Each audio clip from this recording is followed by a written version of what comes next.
ముఖ్యంగా సంఘంలో ఉన్నటువంటి దైవ సేవకులు యెహోషువ అన్న గారికి ప్రత్యేక వందనాలు తెలియజేస్తున్నాను. బయట కూర్చున్నటువంటి బ్రదర్స్ అందరికీ కూడా నా రెండు చేతులు జోడించి వందనాలు తెలియజేస్తున్నాను. ఎందుకంటే ఈ పరిచర్య పట్ల దేవుడు ఇచ్చినటువంటి భారం విశేషమైంది. నేను మాటలతో చెప్పలేను. ఎందుకంటే నా ప్రయాణం ఎంతంటే దాదాపు 14 గంటల ప్రయాణం చేసి వచ్చింది. I have to journey to hear and 14 hours 14 గంటల ప్రయాణం చేసి వచ్చాను. వస్తున్నప్పుడు ఎందుకు ఈ ప్రాంతానికి రాగానే ఒక తెలియని ఆనందం కలుగుతుందంటే ఇది ఒక భారంతో కూడిన పరిచర్య. హల్లెలూయా. మీరు ఇప్పుడు ఇక్కడ మంచి భవంతిని, మంచి మందిరాన్ని, బిల్డింగ్ని, స్లాబ్ను చూస్తున్నారు. ఇవేవీ లేనప్పుడు ఆరంభంలో నేను ఇక్కడికి వచ్చినప్పుడు ఒక చిన్నపాటి ఒక పాక, ఒక హట్ లాగా ఉండేది. ఆ పరిచర్య ఆ రోజుల్లో మేము మోకరించి ప్రార్థన చేసినప్పుడు దేవుడు ఈ పరిచర్యను ఇంతగా ఆశీర్వదించి, ఇంతగా దీవించి, ఇంతగా విస్తరింపజేసినందుకై మన సహారా నేను దేవుని స్తుతిస్తున్నాను. చప్పట్లు కొట్టేసాను, మహిమపడతాం. Thank you Lord. ఎందుకంటే యెహోషువ అన్నకి ఇచ్చినటువంటి దర్శనం, యెహోషువకి ఇచ్చినటువంటి ఒక ప్రత్యేకమైన దేవుని ప్రణాళికను బట్టి దేవుడు దైవజనుని దర్శించి ఈ పరిచయం నడిపిస్తూ ఉన్నందులకై దేవుని మరొకసారి వందనాలు తెలియజేస్తున్నాను. ఈ రోజున ఒక ప్రత్యేకమైన అంశం ద్వారా దేవుడు మనతో మాట్లాడబోతున్నాడు. ఒక ప్రత్యేకమైన అంశం ప్రకటన గ్రంథం కొంచెం వాల్యూమ్ ఇచ్చాము. ప్రకటన గ్రంథం అందరూ బైబిల్ తీయాలని నేను కోరుకుంటున్నాను. ప్రకటన గ్రంథం 1వ అధ్యాయము. ప్రకటన గ్రంథం 1వ అధ్యాయము 2వ వచనం. అతడు దేవుని వాక్యమును గూర్చి, యేసుక్రీస్తు సాక్ష్యమును గూర్చి తాను చూచినంత మట్టుకు సాక్ష్యం ఇచ్చెను. సమయము సమీపించినది గనుక ఈ ప్రవచన వాక్యములను చదువువాడు వాటిని విని వ్రాయబడిన సంగతులను గైకొనువారు ధన్యులు. తలలు వంచండి, ప్రార్థన చేసుకుందాం. ప్రేమగల మా తండ్రి, నీకు వందనాలు, స్తోత్రాలు చెల్లిస్తున్నాను. ఈ చదవబడిన లేఖన భాగం ద్వారా ఈరోజు మీరు మాతో మాట్లాడండి. మీరు మాట్లాడుతూ ఉండగా నీ మెల్లనైన స్వరాన్ని వినడానికి సహాయం దయచేయండి. ఆదియు అంతము మీరే నడిపించమని నజరేయుడైన యేసయ్య శక్తి కలిగిన నామంలో ప్రార్థన చేసి వేడుకొనుచున్నాను తండ్రి, ఆమేన్. యోహాను పద్మాస దీపంలో పరవశుడైనప్పుడు యోహాను పరవశుడైనప్పుడు యోహానును ఓ భయంకరమైనటువంటి మనుషులెవరు కూడా సంచరించలేని అరణ్య ప్రదేశంలో తీసుకెళ్లి పడేశారు. ఇక యోహాన్ని దర్శించడానికి, పరామర్శించడానికి ఎవరూ లేరు. ఆ పరిస్థితులలో యోహాను ప్రభువు మీద ఆనుకున్నాడు. అప్పటికే రోమా ప్రభుత్వం వాళ్ళు యోహానును మరుగుచున్న నూనెలో వేసినప్పుడు దేవుడు తన హస్తబలమును చాపి యోహానుకి ఏ హాని చేయకుండా దేవుడు బయటకు తీసుకొచ్చాడు. ఇక్కడ ఈ మనుషుడికి మరణం ఇక లేదని ఆ మనుషుని తీసుకెళ్ళి పద్మాస దీపంలో వదిలివేశారు. ఇప్పుడు పద్మాస దీపంలో ఏ రోజు ఏంటో కూడా అర్థం కాని స్థితిలో యోహాను ఒక్కరే ఉన్నారు. మరలా చెప్తున్నాను, యోహాను ఒక్కరే ఉన్నారు. ఒక్కరుగా యోహాను ఉన్నప్పుడు యేసుక్రీస్తు ప్రభు యోహాను ఎదుట నిలబడడానికి ముందు యోహాన్ని ఎలా దర్శించాడో మీతో చెప్తాను. యోహాను అనుకుంటున్నాడు, నాతో దేవుడు ఈ వైపు నుంచే మాట్లాడతాడు, ఆయన స్వరము నాకు ఈ వైపు నుంచే మాట్లాడుతుంది, ఆయన చిత్తము నాకు ఇలాగనే దేవుడు బయలుపరుస్తాడని యోహాను అనుకుంటుంటే వెంటనే దీపస్తంభముల మధ్యలో నుంచి యేసుక్రీస్తు ప్రభు వెనుక నుండి మాట్లాడడం ప్రారంభించాడు. స్తోత్రం చెప్పండి గట్టిగా. నేను చెప్తున్నాను కదా, ఈరోజు మీరు ఇంటికి వెళ్ళే లోపల ఓ ప్రత్యేకమైన దైవికమైనటువంటి మర్మము లేదా ఒక ప్రత్యక్షతతో మీరు ఇక్కడి నుంచి వెళ్ళబోతున్నారు. We're living from this place. The God has given some revolution especially in this chapter of the revolution. దేవుడు ఈ వాక్యంలో నుంచి ఒక నూతనమైన ఓ ప్రణాళికను నీ జీవితంలోకి ఆపాదించును కాక. వాక్యములు ఏమని రాయబడిందంటే, యోహాను అనుకుంటున్నాడు ఈ వైపు నుంచే దేవుడు నాతో మాట్లాడతాడు, ఈ వైపు నుంచే నాతో మాట్లాడుతున్నాడు అంటే వెంటనే దేవుడు ఏం చేశాడో చూడండి ఒకసారి. ప్రకటన గ్రంథం 1వ అధ్యాయం 13వ వచనం. 12 మధ్య భాగం, 11, 12 కలిసి ఉంటాయి కదమ్మా. 11 మధ్య భాగంలో, నీవు అనగా లవోదిక అని 7 సంఘములకు పంపమని చెప్పుట నా వెనుక వింటిని. ఇది వినగా నాతో మాట్లాడుచున్న స్వరమేమిటో అని చూడ తిరిగి తిని. దేవునికి స్తోత్రం కలుగునుగాక. బాగా గమనించండి, యోహాను అనుకుంటున్నాడు ఈ వైపు నుంచే నాతో మాట్లాడతాడు దేవుడు, ఈ వైపు నుంచే నాకు ప్రవచనం వస్తుంది, ఈ వైపు నుంచే దేవుడు నాతో ఓ ప్రత్యేకమైన ప్రణాళిక ద్వారా నన్ను దర్శించబోతున్నాడు అనుకుంటుంటే, యోహాను యొక్క దిశను, యోహాను యొక్క ఆలోచనను దేవుడు మార్చేశాడు. ఈ రాత్రి పరిశుద్ధాత్మ దేవుడు నీతో చేస్తుంది కూడా ఇదే. ఆయన ఈ మార్గంలో నన్ను నడిపిస్తున్నాడు అని అనుకుంటావు. కాదు, ఆయన మార్గము నీ పట్ల వేరొకటై ఉన్నది. ఆమేన్. ఈ వైపు నుంచి నాకు సహాయం వస్తుంది అనుకుంటున్నావు, అది మానవ సంబంధమైన సహాయం. దైవికమైన సహాయం వచ్చేటువంటిది ద్వారాన్ని దేవుడు నీ ముందు తెరవబోతున్నాడు. ఆమేన్. ఈ వైపు నుంచే దేవుడు నాతో మాట్లాడి నడిపిస్తాడు అని అనుకుంటున్నావు.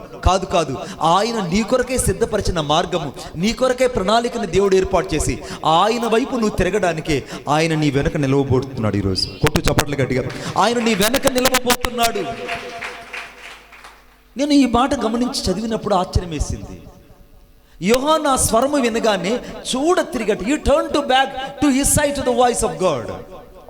వెనుకకు తిరిగి చూడడం ప్రారంభించాడు. ఇప్పుడు స్వరము వెనుక నుంచి మాట్లాడుతుంది. నా జీవితంలో గ్రహించాల్సింది, దేవుని స్వరము నీ వెనుక నుంచి వినపడడం ప్రారంభిస్తుంది. నీ స్వచిత్తం అనేది ఎప్పుడైతే నీ జీవితంలో చనిపోతుందో, నీ స్వచిత్తం ఎప్పుడైతే నీ జీవితంలో చనిపోతుందో, అప్పుడు దేవుని స్వరాన్ని నీ వెనుక నుండి వినడం ప్రారంభిస్తావు. అప్పటి వరకు యోహాను కళ్ళన్నీ ఇటువైపునే ఉన్నాయి, యోహాను కళ్ళన్నీ ఇటువైపునే ఉన్నాయి, యోహాను యొక్క చెవులన్నీ ఇటువైపునే ఉన్నాయి. కానీ ఎప్పుడైతే దీపస్తంభం మధ్యలో యేసుక్రీస్తు ప్రభు ప్రత్యక్షమై మాట్లాడడం ప్రారంభించాడో, అప్పటి వరకున్న తన దిశను, తన ఆలోచనను యోహాను మార్చుకొని చూడ వెనకకు తిరిగాడట. ఆమేన్. ఇప్పుడు యోహాను చూపు మారింది, యోహాను యొక్క దిక్కు మారింది, యోహాను యొక్క దర్శనపు దిశ మారింది, యోహాను యొక్క వినికిడిలో ఉన్న మార్పు తేడా వచ్చింది. నా జీవితంలో కూడా దేవుడు ఒక నూతనమైన కార్యం చేయాలనుకుంటున్నాడు. ఏంటనంటే, నీవు ఆయన వైపు చూడగలిగిన వ్యక్తిగా దేవుడు నిన్ను ఈరోజు మార్చేయబోతున్నాడు. నీవు ఆయన వైపు తిరిగే వ్యక్తిగా ఉండాలని దేవుడు కోరుకుంటున్నాడు. ఆయన స్వరాన్ని వినే వ్యక్తిగా, ఆయన స్వరాన్ని గుర్తించే వ్యక్తిగా దేవుడు చేయాలనుకుంటున్నాడు. పరిశుద్ధాత్మ దేవుడు ఒక ప్రశ్న నేను వేయనిమ్ము, నువ్వు దేవుని స్వరం విని ఎంతకాలం అయింది? దేవుని స్వరము నీ విని ఎంతకాలం అయింది? దేవుడు నీతో ముఖాముఖిగా మాట్లాడి, దేవుని యొక్క మెల్లనైన స్వరం నేను దర్శించి, నిజంగా నీ ఆత్మీయ జీవితంలో ఆరంభంలో విన్న దైవికమైన స్వరం, ఆరంభంలో ఉన్న దైవ స్వరం నేడు నువ్వు వినగలుగుతున్నావా? అంటే నువ్వు దేవుని వైపు చూడ తిరగడం లేదు. You did not turn into the Jesus Christ. He stand before your life. నీ జీవితంలో దేవుడు నీ ముందు నిలిచి ఉన్నాడు. ఆయన వైపు చూడడానికి, ఆయన వైపు నువ్వు తిరగడానికి ఇష్టపడడం లేదు. దేవుని నీ వైపు తిప్పుకోవాలనుకుంటున్నావు కానీ నువ్వు యేసు వైపు తిరగట్లేదు. వాక్యము నీకు అనుగుణంగా మారాలనుకుంటున్నావు కానీ వాక్యము నీకు ఏమి బోధించనైనదో వాక్య వైపు తిరగలేకపోతున్నావు.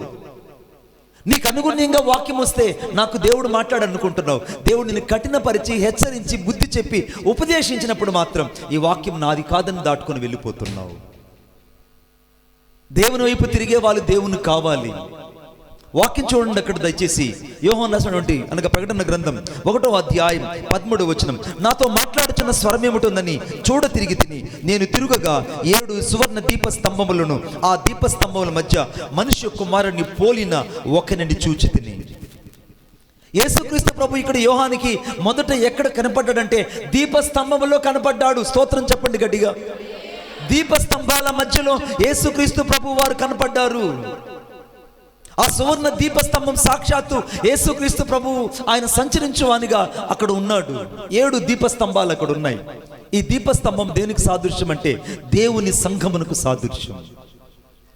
ఇప్పుడు ఈ దీపస్తంభం దేనికి సాదృశ్యం అంటే దేవుని యొక్క సంఘానికి సాదృశ్యం. ఈ ఆనంద నిలయం దేనికి సాదృశ్యం అంటే దేవుని యొక్క దీపస్తంభానికి సాదృశ్యం. ఈ దీపస్తంభము ఇది దేదీప్యమానంగా వెలగాలని మీరు ఆరాధించేటప్పుడు ఒక మాట గమనించారు లేదో తెలియదు, కానీ దైవజనులు ఆరాధన చేస్తూ ఒక మాట అన్నారు, ప్రభువా అనేక మంది నన్ను అర్థం చేసుకోలేకపోయారు, చాలా మంది నన్ను నిందించారు, చాలా మంది నన్ను తిరస్కరించారు, చాలా మంది ఈ పరిచర్యను తక్కువ చేసి మాట్లాడారు, అయినను నీ కృప నాతో ఉంచి ఈ పరిచర్య నేటి వరకు నువ్వు కొనసాగిస్తున్నందులకై నీకు స్తోత్రములు ప్రభువా అన్నాడు. హల్లెలూయా. ఆ మాట నా హృదయాన్ని బలంగా తాకింది. ఇప్పుడు ఈ సంఘం ఎవరంటే సాక్షాత్తు దేవుని యొక్క దీపస్తంభమైనది. ఈ దీపస్తంభంలో దీపాలు ఎవరో కాదు, సంఘంలో ఉన్నటువంటి ఆత్మలు. ఈ దీపస్తంభంలో ఉన్నటువంటి ప్రతి విధమైన దీపము దేవుని కొరకై ప్రజ్వలించబడాలని దేవుడు కోరుకుంటున్నాడు. దేవుడు ఎవరు ఎక్కడ సంచరిస్తున్నాడంటే ఆయన దీపస్తంభంలో సంచరిస్తున్నాడు, దీపస్తంభాల మధ్య సంచరిస్తున్నాడు. ఇప్పుడు ఆ దీపస్తంభాల మధ్య యేసుక్రీస్తు ప్రభును చూచాడు. నాతో పాటు ఇప్పుడు చదవండి, దయచేసి నాతో పాటు చూడండి. దావీదు కీర్తన 19, భక్తుడు రాసిన దావీదు కీర్తన 19:10 వచనం. వెనుకున్న వాళ్ళు అటు ఇటు మాట్లాడుకుంటున్నారు. Please brother, we concentrate the word of God. The God is speaking to you especially through the scripture. ప్రకటన క్షమించండి, దావీదు కీర్తన 19:10 వచనం.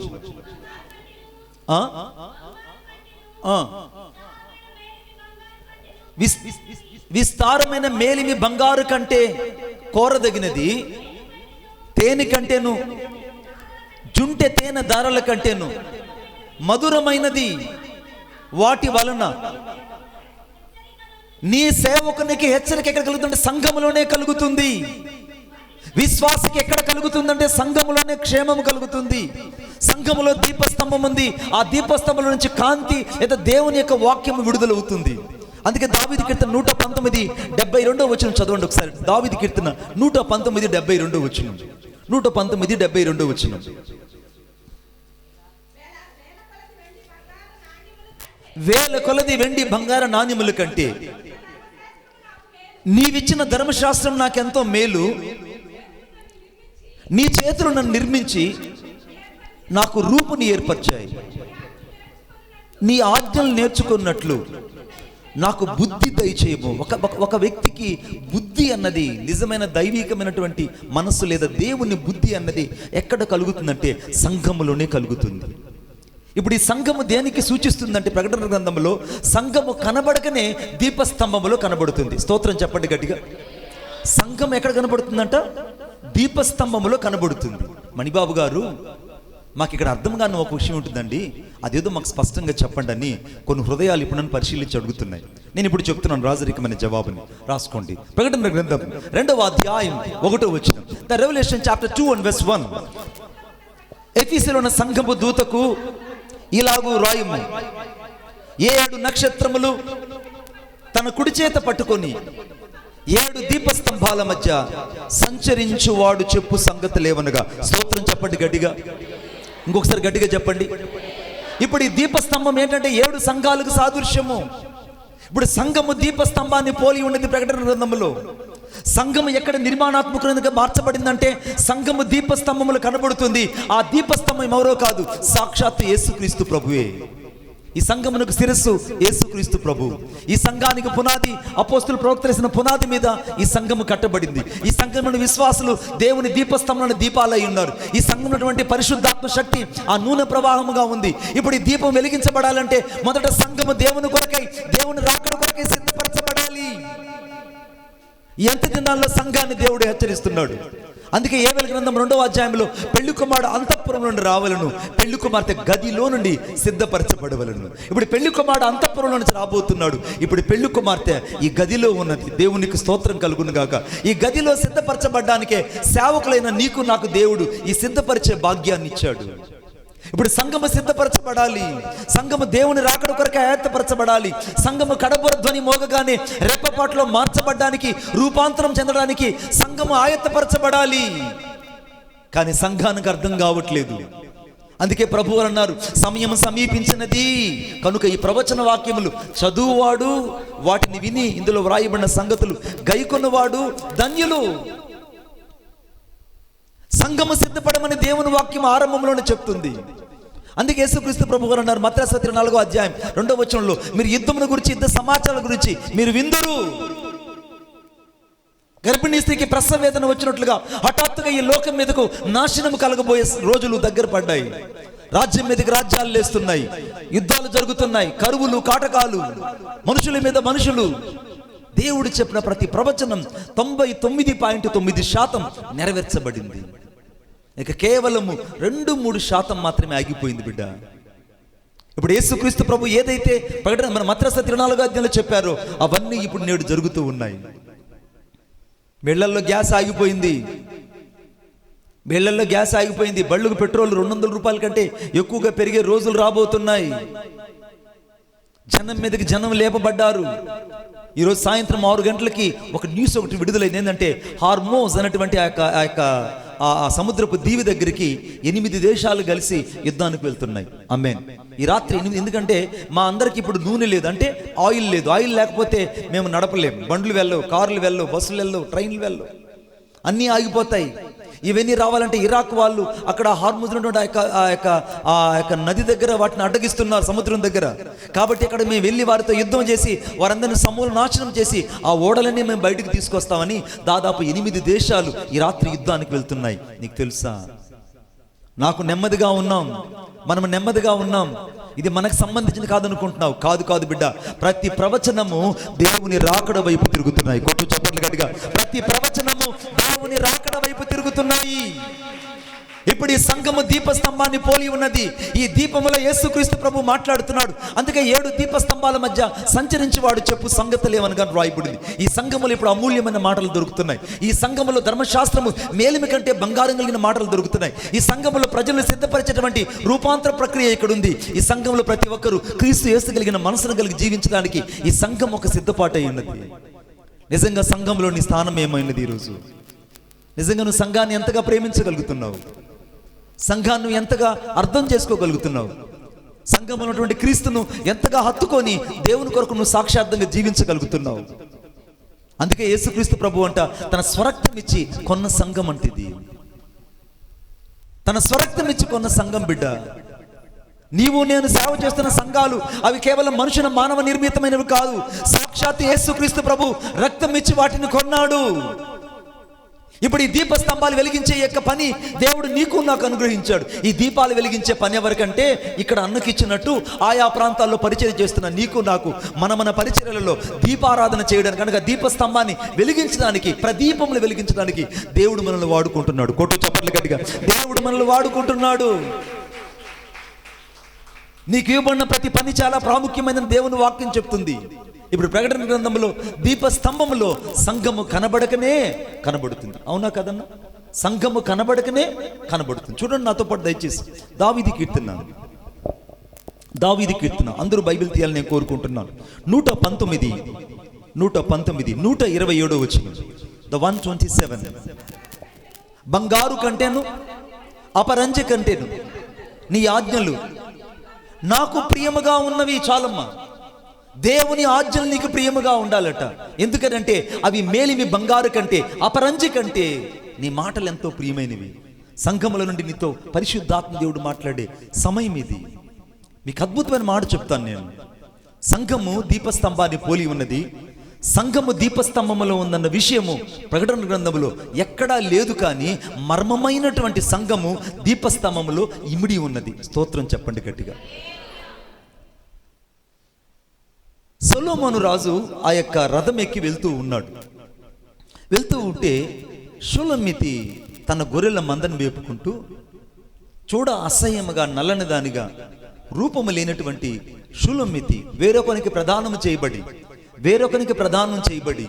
విడువబడిన స్థితిలో తన సహోదరుల మధ్య సాక్ష్యం సరిగా లేకుండా, వారి మధ్య సరైనటువంటి దృక్పథం ఆమె మీద ప్రేమను వారు చూపించకుండా మరి ఆ కేదారు నది ఒడ్డున లేదా ఆ యొక్క ఎడారి ప్రాంతంలో ఆమె తన గొర్రెల మందను మేపుకుంటుంది. నల్లన్నదనని ఓర చూపులు చూస్తున్నారు. ఇంతమంది దగ్గర అసహించబడినటువంటి షూలమ్మితిని ఎవ్వరూ ఇష్టపడలేదు. ఎవరికో ప్రదానం చేయబడినటువంటి షూలమ్మితి విడువబడింది. ఆ వ్యక్తి కూడా ప్రదానం చేసుకోని అన్నాడు. చివరకు అన్నలు కూడా ఆమెను తీసుకెళ్లి అరణ్యంలో ఒక గొర్రెల మందను మేపడానికి తీసుకెళ్లి పడవేశారు. ఇంతమంది చేత అసహించబడినటువంటి ఆ షులమ్మితిని ఒక రోజున సొలొమోను ఆ దారిలో వెళ్తూ ఆమెను చూచి ఆమె మీద ప్రేమలో పడ్డాడు. దేవునికి స్తోత్రం కలుగును గాక. ఇప్పుడు ఆ షులమ్మితి ఎవరో కాదు, సాక్షాత్తు నేను ఎవరికో ప్రదానం చేయబడ్డాను అనగా లోకానికి పాపానికి ప్రదానం చేయబడిన నన్ను నా ప్రభు అయినటువంటి యేసుక్రీస్తు ప్రభు అందరి చేత విడవబడినప్పుడు, అందరి చేత అసహించబడినప్పుడు, సాక్ష్యమే లేనప్పుడు, జీవితమే లేనప్పుడు ఆ షులమ్మితి ఏ రీతికైతే అరణ్యములో ఆ యొక్క గొర్రెల మంద దగ్గర ఒంటరి జీవితాన్ని జీవించిందో, నేను కూడా ఒంటరి జీవితం జీవించినప్పుడు ఆ యొక్క సొలొమోను యొక్క చూపు షులమ్మితి మీద ఏ రీతిగా పడిందో, నా యేసయ్య యొక్క కనుదృష్టి కూడా ఈ రాత్రి నా మీద పడింది కనుక ఆయన ప్రేమ నన్ను దర్శించింది. కొట్టు చప్పట్ల గట్టిగా, ఆయన ప్రేమ నన్ను దర్శించింది. అందుకే దావీదు కీర్తన, క్షమించండి, ఇర్మియా గ్రంథం 31వ అధ్యాయం 3వ వచనం రాయబడింది, శాశ్వత ప్రేమతో ప్రేమిస్తున్నాను, విడువకని ఎడల కృప చూపుతున్నాను. ఈ రాత్రి దేవుడు ఒక విడువని కృపను నీ జీవితంలో చూపించాలనుకుంటున్నాడు. ఆయన శాశ్వత ప్రేమను చూపించాలనుకుంటున్నాడు. ఆయన కనికరమైనటువంటి మహదేశ్వర కృపను నీ జీవితంలో దేవుడు చూపించాలనుకుంటున్నాడు. ఈ షులమ్మితిని సొలొమోను దగ్గరికి చేరదీసుకొని తన ప్రియమైనటువంటి వ్యక్తిగా ఆమెను అంగీకరించినప్పుడు ఆమె అంటున్న ప్రారంభించింది, నాలో ఏ మంచితనం ఉందని నన్ను ఎంతగా ప్రేమించావు సొలొమోను. పరమగీతాన్ని ఎవరైతే పరమార్థంగా భావిస్తారో వారు పరలోకం చేరుతారు. పరమగీతాన్ని ఎవరైతే పెడార్థంగా భావిస్తారో వారు పరలోకం చేరలేరు. నిన్నే ఇప్పుడు ఆ షులమ్మితి ఎవరో కాదు, నీవు నేను. ఇప్పుడు ఆ షులమ్మితి సొలొమోను పక్కన చేర్చబడింది. షులమ్మితి అలంకరించబడింది. నీకు నాకు పరిశుద్ధ అలంకృతలై ఆ రాజును చూడడానికి దేవుడు మనల్ని ఆయత్తపరిచాడు. ఇప్పుడు ఆ షులమ్మితి దగ్గరకు అనగా ఒక రథము రాగానే ఆ రథం ఎక్కి షులమ్మితి కూర్చుంది, సొలొమోను పక్క కూర్చున్నాడు. ఇద్దరు కలిసి అంతఃపురం ప్రయాణం అవుతున్నారు. షులమ్మితి పాత జీవితాన్ని చూసుకొని ఏడుస్తుంది. ఒకప్పుడు నేను గొర్రెల మంద మేపుకుంటున్న దాన్ని, ఒకప్పుడు ఆ యొక్క నది ఒడ్డును కూర్చొని ఆ నల్లటి చూపులు కలిగి లేదా ఓర చూపులు కలిగి శరీరం అంతా ఎండకు వానకు తగిలినటువంటి నా జీవితాన్ని నా ప్రియుడు ప్రేమించి ఈరోజు నన్ను రథం మీద కూర్చొని పెట్టి తీసుకెళ్తున్నాడు. అది కూడా ఎక్కడికంటే ఆయన నివసిస్తున్న అంతఃపురానికి నన్ను చేర్చాలనుకున్నాడు. ఆయన నివసించే అంతఃపురములోకి నన్ను చేర్చాలనుకున్నాడు. ఆయన ప్రేమనంతయు నా మీదనే చూపించాడు. నా ప్రియుడికి నేను ఏమి ఇవ్వగలను? నా ప్రియుడు అతికాంక్షణీయుడు, ఆయన ధవలవర్ణుడు, రత్నవర్ణుడు, 10,000 గుర్తింపదగిన వాడు. నా ప్రియుడు నాకు ఎంతో ఇష్టడని షులమ్మితి తన్మయం చెందుతుంది. ఇప్పుడు దీపస్తంభమైన సంఘము క్రీస్తుని గురించి మైమరిచిపోవాలి. ఈ క్రీస్తుని గురించి తలంచుకుంటున్నాలి. సాక్షాత్ యేసుక్రీస్తు ప్రభు వచ్చి నన్ను ఇప్పుడు తీసుకొని వెళ్తాడు, నేను ఆయనతో పాటు ఉండబోతున్నానని ఆ షులమ్మితి ఏ రీతిగా అయితే సొలొమోను ప్రక్కన కూర్చొని రథంతో ప్రయాణం చేస్తూ అంతఃపురానికి చేరడానికి వెళ్తుందో, నీవు కూడా ఆ పరలోకపు అంతఃపురానికి ప్రయాణం చేయడానికే ఈ దీపస్తంభం అనే సంఘములో కూర్చొని ఉన్నాం. ఒప్పుకుందాలు గట్టిగా చప్పట్లు కొట్టండి, ఇంకా గట్టిగా. ఇప్పుడు ఈ సంఘములో నీవు నేను కూర్చొని ఉన్నాం బిడ్డ. ఇప్పుడు నా ప్రయాణం ఎక్కడంటే ఆ అంతఃపురంలోకి. రహస్యమైన పిలుపు ఒకటి ఉంది. మరుగైన మన్నాను భుజింపజేస్తానని చెప్పాడు. ఎవరికంటే జయించువానికి మరుగైన మన్నాను నేను భుజింపునిస్తాను. జయించువానికి క్రొత్త రాత్రిని నేను ఇస్తాను. జయించవానికి నా దేవుని ఆలయంలో స్తంభంగా నేను ఇచ్చేదను. జయించవానికి జీవ వృక్ష ఫలములను భుజింపచిస్తానన్నాడు. ఈ జయించే వాళ్ళు ఎవరంటే క్రీస్తు కొరకు శ్రమలు అనుభవిస్తూ సంఘములో సాక్ష్యాన్ని కాపాడుకొని సేవకుని దగ్గర నమ్మకమైన జీవితాన్ని జీవిస్తూ పరిశుద్ధతను కాపాడుకుంటూ రాకడ కొరకు నిందారహితంగా జీవిస్తూ దేవుని కొరకు తమ జీవితాన్ని ఎవరైతే అప్పగించుకుంటారో వారిని జయించు వారిగా నా యేసయ్య ఈ రాత్రి చేయబోతున్నాడు. కొట్టు చప్పట్లు గట్టిగా. వారిని జయించు వారిగా దేవుడు చేయబోతున్నాడు. ఇప్పుడు సంఘములో దీపస్తంభం కనబడుతుంది. దీపస్తంభంలో కనబడకనే సంఘము కనబడుతుంది. ఆమేన్ చెప్పండి గట్టిగా. ప్రకటన గ్రంథంలో ఇంకొక దగ్గర సంఘము అనే మాట కనబడకనే అక్కడ సంఘం కనబడుతుంది. అదే మర్మం అని చెప్పాను. అందుకే నేను చెప్పాను, ఇక్కడి నుంచి వెళ్ళేటప్పుడు క్రొత్త అంశంతో ఇక్కడి నుంచి నువ్వు వెళ్తావు. ఇక్కడి నుంచి వెళ్ళేటప్పుడు ఒక నూతనమైనటువంటి ప్రణాళికతో దేవుడు ఇక్కడి నుంచి తీసుకెళ్ళబోతున్నాడు. రెండవ చూద్దాం దయచేసి నాతో పాటు చూడండి. ప్రకటన గ్రంథం. Thank you Lord. హూరా లాబా రీబా రీఖా రాందారా లాబా. 2వ అధ్యాయం అనగా 12వ అధ్యాయం 5వ వచనం. 12వ అధ్యాయం 5వ వచనం. సమస్త జనులను ఇనుప దండముతో ఏలనయున్న ఒక మగ శిశువు ఆమె కనగానే ఆమె శిశువు దేవుని యొద్దకును ఆ సింహాసనమునొద్దకును కొనిపోబడిను. ఆ స్త్రీ అరణ్యమునకు పారిపోయిను. వచ్చట వారు 1260 దినములు ఆమెను పోషింపవలనని దేవుడు ఆమెకు ఒక స్థలమును సిద్ధపరచి ఉండెను. దేవునికి స్తోత్రం కలుగునుగాక. ఈ ప్రకటన గ్రంథం 12వ అధ్యాయంలో సూర్యుని ధరించుకున్న ఒక స్త్రీ కనబడుతుంది. చంద్రుడి మీద అనగా తన కాళ్ళు నిలిపి ఉన్నది. ఆమె 12 నక్షత్రాల కిరీటాలను ధరించి ఉంది. ఆమె గర్భవతి ప్రసవ వేదన పడుతూ నొప్పులు కలిగి కేకలు వేస్తుంది. ఇది మనకు కనబడుతున్న సంఘటన. ఉన్నట్టుకుండా ఆమె ఒక మగ శిశువుని కనగానే ఒక ఘట సర్పము 7 తలలు కలిగి 10 కొమ్ములు కలిగినటువంటి, ఆ తలల మీద 7 కిరీటాలు కలిగినటువంటి ఆ యొక్క ఘట సర్పము ఆ శిశువుని మింగవలనని అది వెంటాడుతూ ఉంది. ఇప్పుడు ఆ మగ శిశువు ఎవరో కాదు, సాక్షాత్తు దేవుని సంఘము. దేవుని సంఘము, దేవుని సంఘము ఈ మగ శిశువుకు సాక్షార్థమైనది. దేవుని యొక్క సంఘము ఇప్పుడు అనగా ఈ మగ శిశువుకు సాక్షార్థమై ఇప్పుడు ఆ శిశువు అనగా దేవుని యొద్దకు, దేవుని సింహాసనం యొద్దకు కొనుపోబడింది. ఆ కొనుపోబడిన శిశువు ఎవరో కాదు, సాక్షాత్తు దేవుని సంఘము. ఈ సంఘమును దేవుడు ఒక మగ శిశువుతో పోల్చి చూపించాడు. కనబడకనే ఆయన మర్మమును ఎందుకు ఈ యొక్క మగ శిశువు, ఆ స్త్రీ కనినటువంటి ఈ మగ శిశువుతో చూపించాడంటే ఇది జయించబడిన సంఘమై ఉన్నది. నీవు నేను ఒక జయ జీవితాన్ని కలిగి ఉండాలని దేవుడు కోరుకుంటున్నాడు. చాలాసార్లు మనం అనుకుంటాం, ప్రభువా నా పరిచర్యలో చాలా వేదన ఎదుర్కొంటున్నాను, నా పరిచర్యలో చాలా నేను విపత్కరణ పరిస్థితులు ఎదుర్కొంటున్నాను, నా ప్రశ్నలకు చాలా వాటికి జవాబు దొరకట్లేదు నీ సన్నిధిలో, చాలా ప్రశ్నలు నా అంతరంగంలో మిలిగిపోయినాయి, వాటికి నేను జవాబు కొరకు ఎతుకుతున్నాను, వాటిని నాకు ఎప్పుడు ఇస్తావు ప్రభు అని నువ్వు అడుగుతూనే ఉన్నావు. దేవునికి తెలుసు చాలా ప్రశ్నలకు నీకు జవాబు రావట్లేదు దేవుని యొద్ద నుంచి.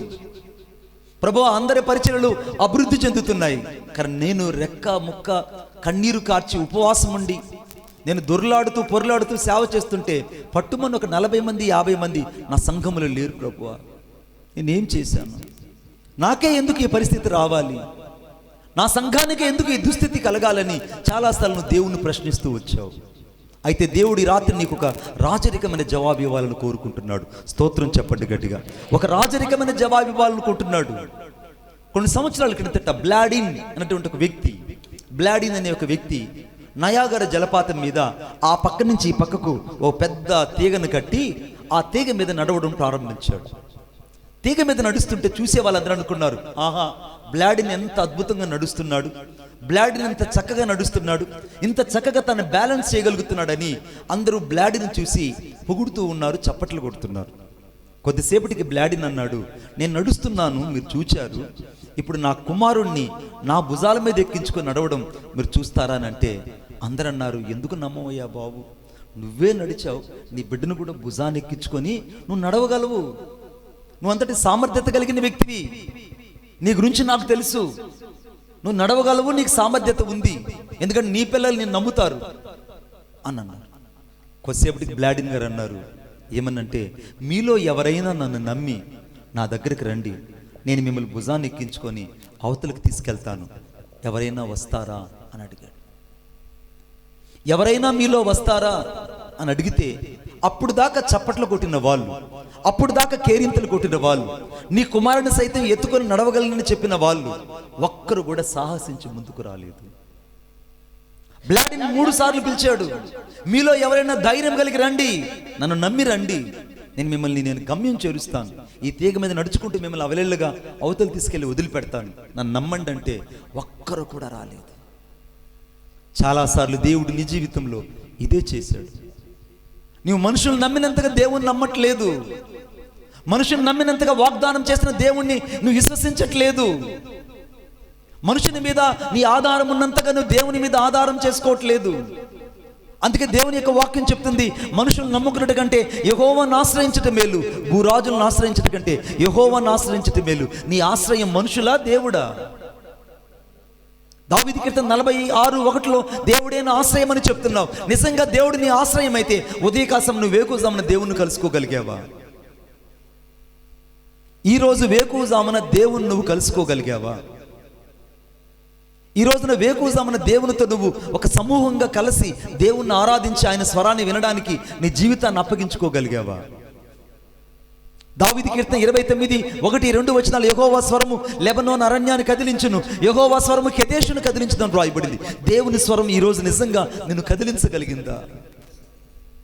దేవుని స్వరం నీ మస్తిష్కంలో ఉన్న ప్రతి పాత ఆలోచనలను తీసివేసి నూతన సృష్టిగా, నూతన పురుషునిగా, నూతన నవీన స్వభావంలోకి నేను పరిశుద్ధాత్మతోటి తీసుకెళ్ళినట్టుగా ఆయనకు నీ జీవితాన్ని అప్పగించగలిగావా?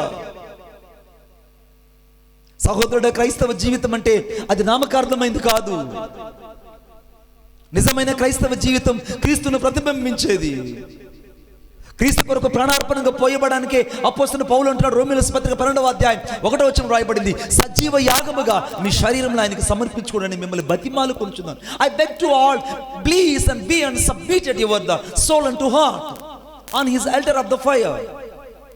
సజీవ యాగంగా ఆయన బలిపీఠం ఎదుటకు మీ ప్రాణాలను సైతం ఆయనకు అర్పించండి, నేను మిమ్మల్ని బతిమాలుకుంటున్నాను అన్నాడు.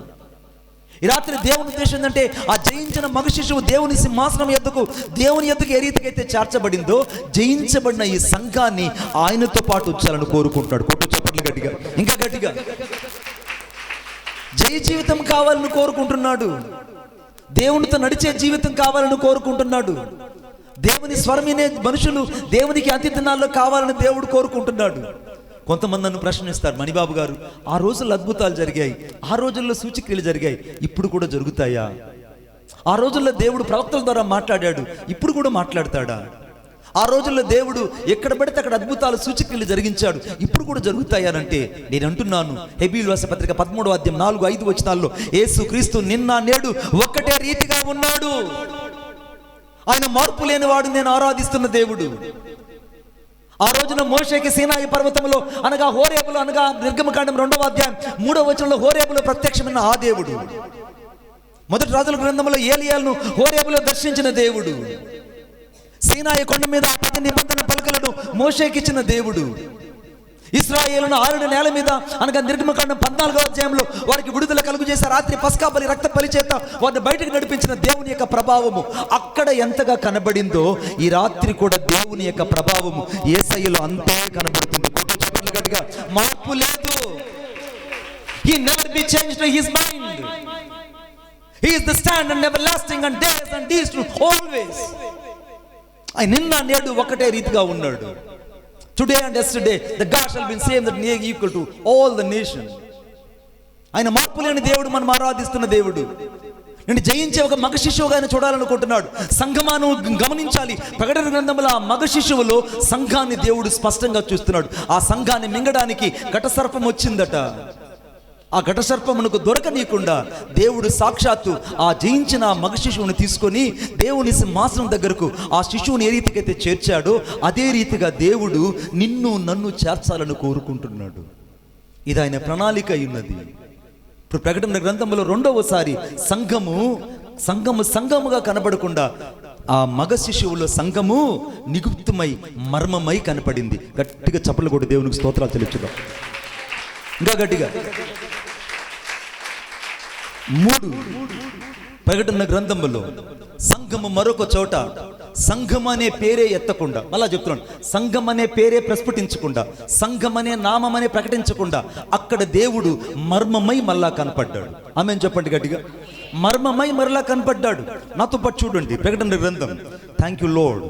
ప్రకటన గ్రంథం 14వ అధ్యాయము 3వ వచనం. 14వ అధ్యాయము 3వ వచనం. అమ్మా, వారు సింహాసనం ఎదుటను ఆ 4 జీవుల ఎదుటను పెద్దల ఎదుటను ఒక క్రొత్త కీర్తన పాడుచుండిరి.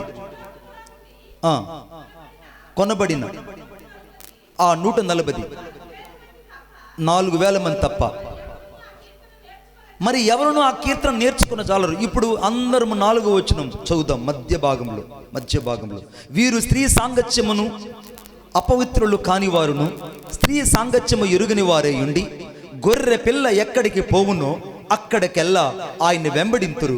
వీరు దేవుని కొరకు గొర్రె పిల్ల కొరకు ప్రథమ ఫలముగా ఉండుటకై మనుషుల్లో నుండి కొనబడిన వారు.